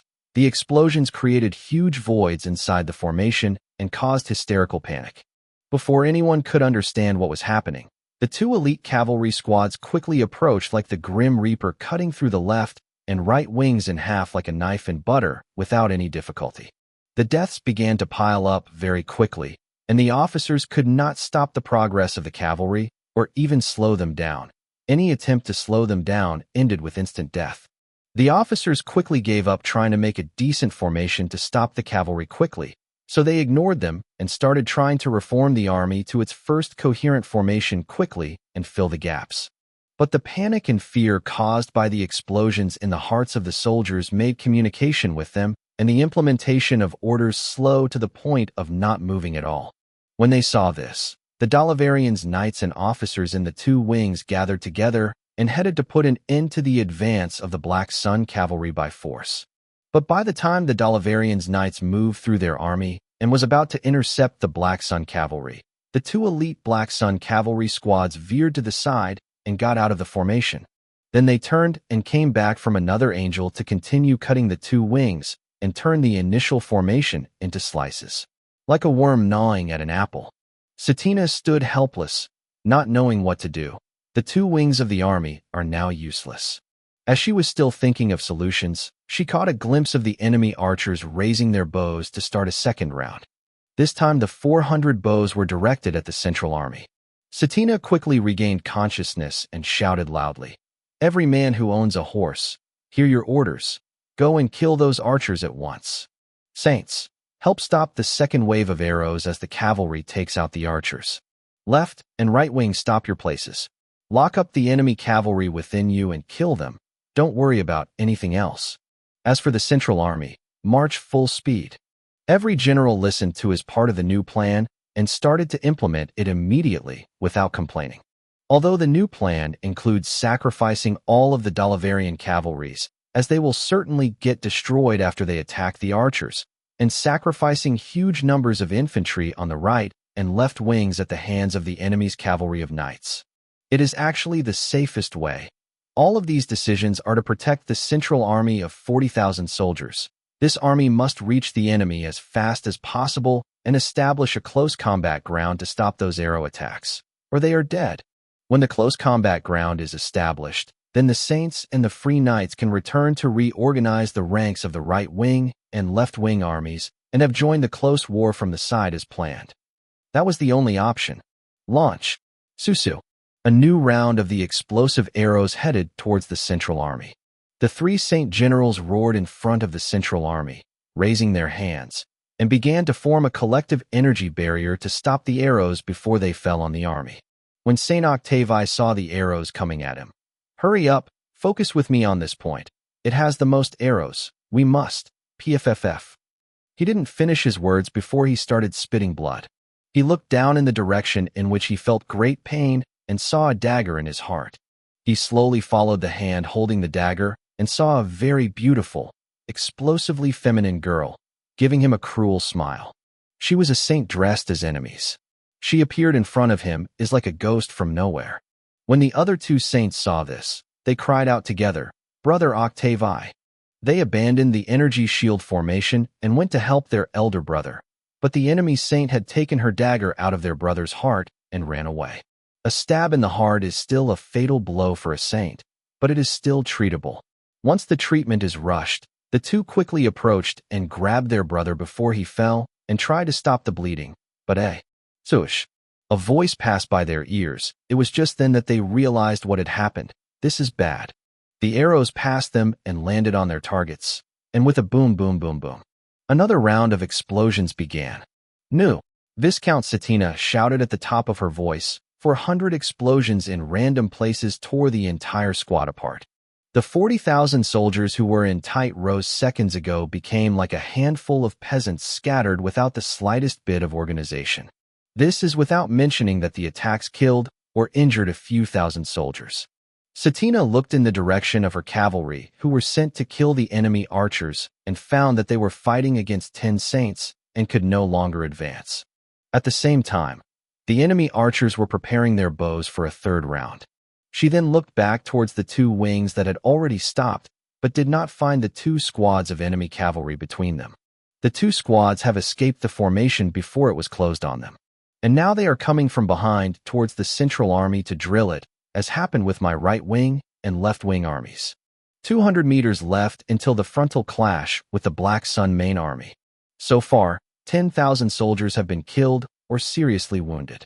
The right and left armies became completely useless, and it is impossible to return them to a combat formation anytime soon.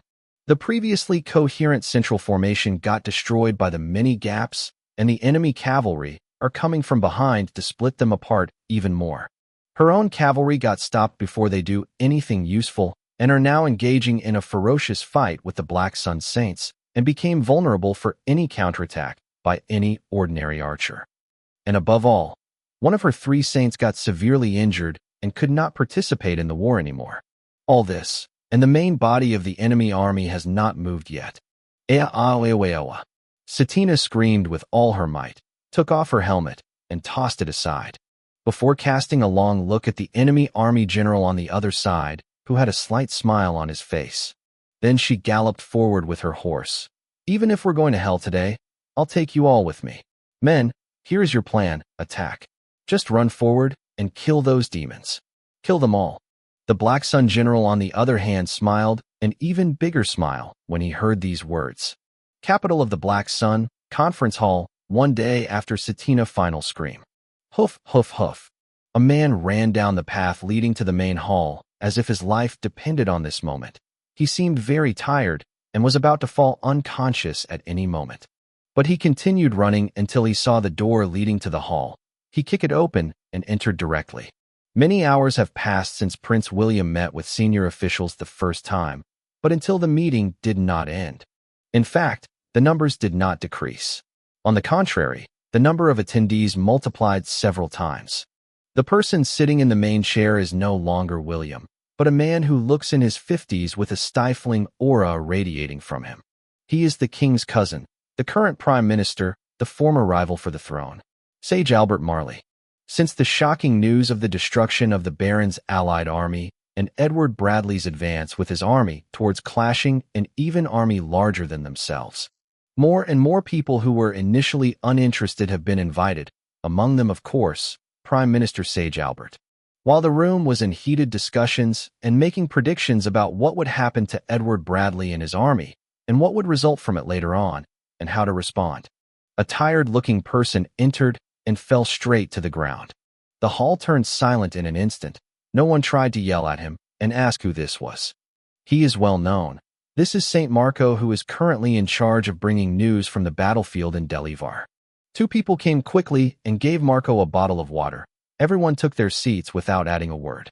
Finally, Saint Marco rose to his feet again and bowed. "I apologize for the unfortunate sight which you have just seen. Ladies and gentlemen, I have brought the news you were waiting for." Chapter 75. That's the last thing that happened before I hurried here. Saint Marco completed his report, then bowed a little towards Sage Albert and backed away to stand aside. The report is over, but his shock still continues. No one in the hall uttered a word, they all thought of what they had just heard.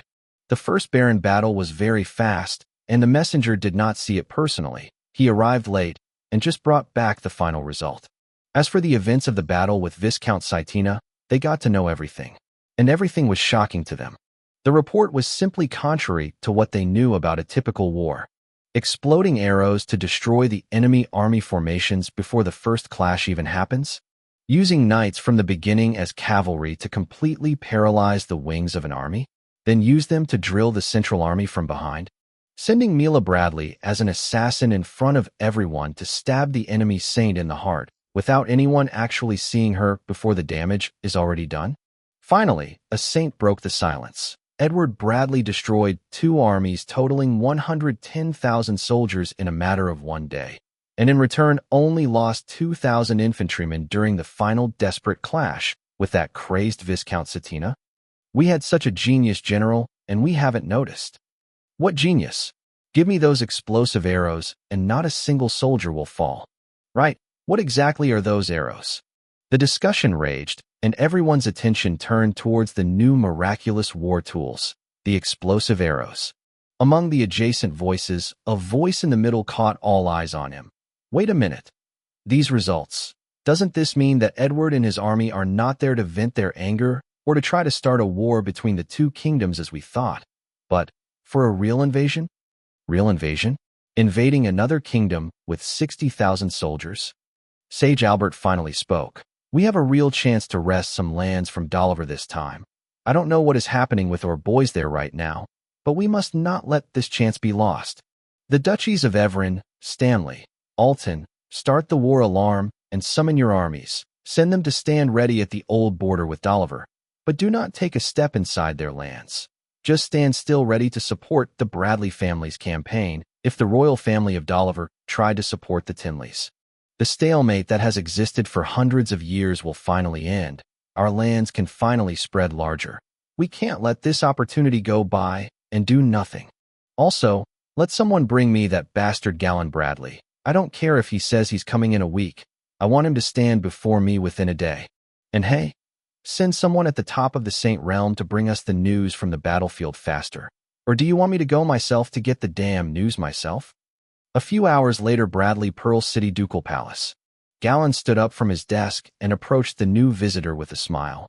Huh, Messenger Marco is here in person? Come on, do you have news for me? Saint Marco bowed lightly. I salute you, Duke Galen.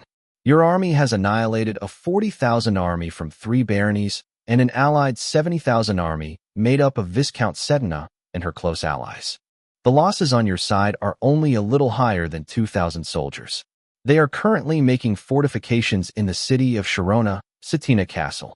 And there is news that another army, including troops of many noble families inside the Tinley Duchy and the Duke family themselves, are being formed right now to attack your army. A general estimation that they will reach battle strength of about 150,000 soldiers before moving. That's all. Oh, Sage Albert wants you to come to the capital and stand before the council today without further delay. Huh. Another hour later, the Bradley Military Institution, the Marshall Institute, Robin's residence. Knock, knock, knock. Robin, are you here? Open. Open, hurry. Galen Bradley's voice sounded from behind the door.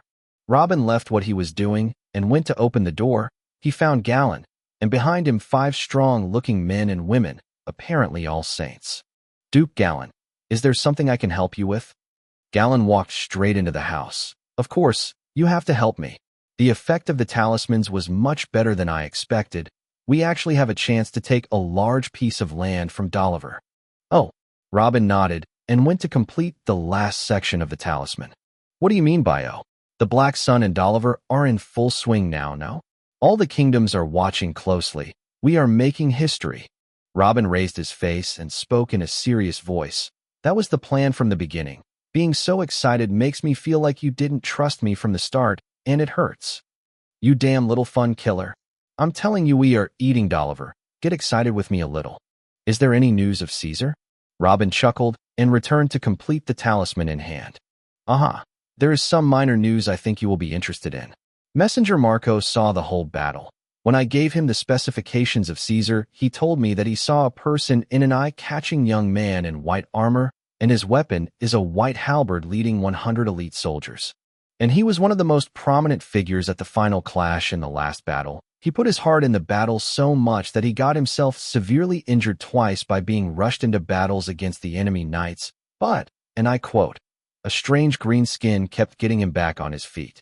No doubt he sees her, ha ha ha, looks like he's running amok there. Robin paused for a moment, then completed the drawing. Thanks for the info, Duke Gallon. Why are you personally here? How can I help you?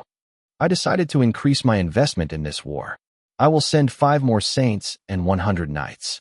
I came to see if you have new talismans that can help our guys at the front. According to the messenger's description, about 2,000 talismans were consumed during the 2 battles. Robin didn't answer for 2 seconds. Then he lift the pin and throw the piece of hide into a big pile next to him. This is my production during the last 11 days. Exactly 1656 fire runes. Take them all. 8,000. More than 1,000 in about a week. Gallon was shocked to hear this. If they had waited an extra year and collected talismans at this rate, wouldn't they just rain Dolliver with fire? Yeah, this time I focused on the fire talismans because I know it is the most practical in such wars and will be faster to run out, and I can draw it much faster than darkness and vitality talismans. The important thing is, I exhausted my soul a lot during the previous period, and I will need to rest from today onward. Don't expect another patch of these anytime soon.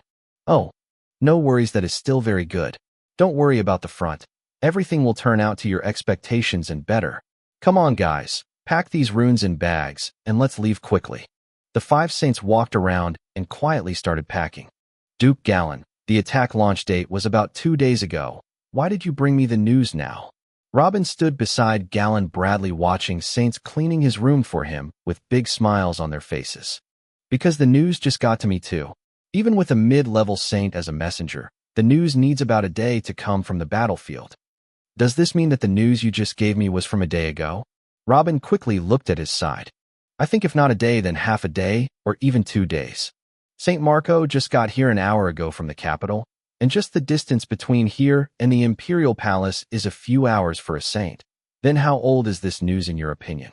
These long-distance travels can't be trusted, you know. Even a saint needs to rest if he traveled that long. But don't worry, it's impossible that there is anything new going on there. Edward has started making fortifications, and the enemies are starting to gather a decent army this time. Most likely the next battle will be in a week or more. A whole day to deliver some information. That doesn't seem very practical. Robin mumbled to himself. Excuse me, did you say something? Robin shook his head. No, not at all.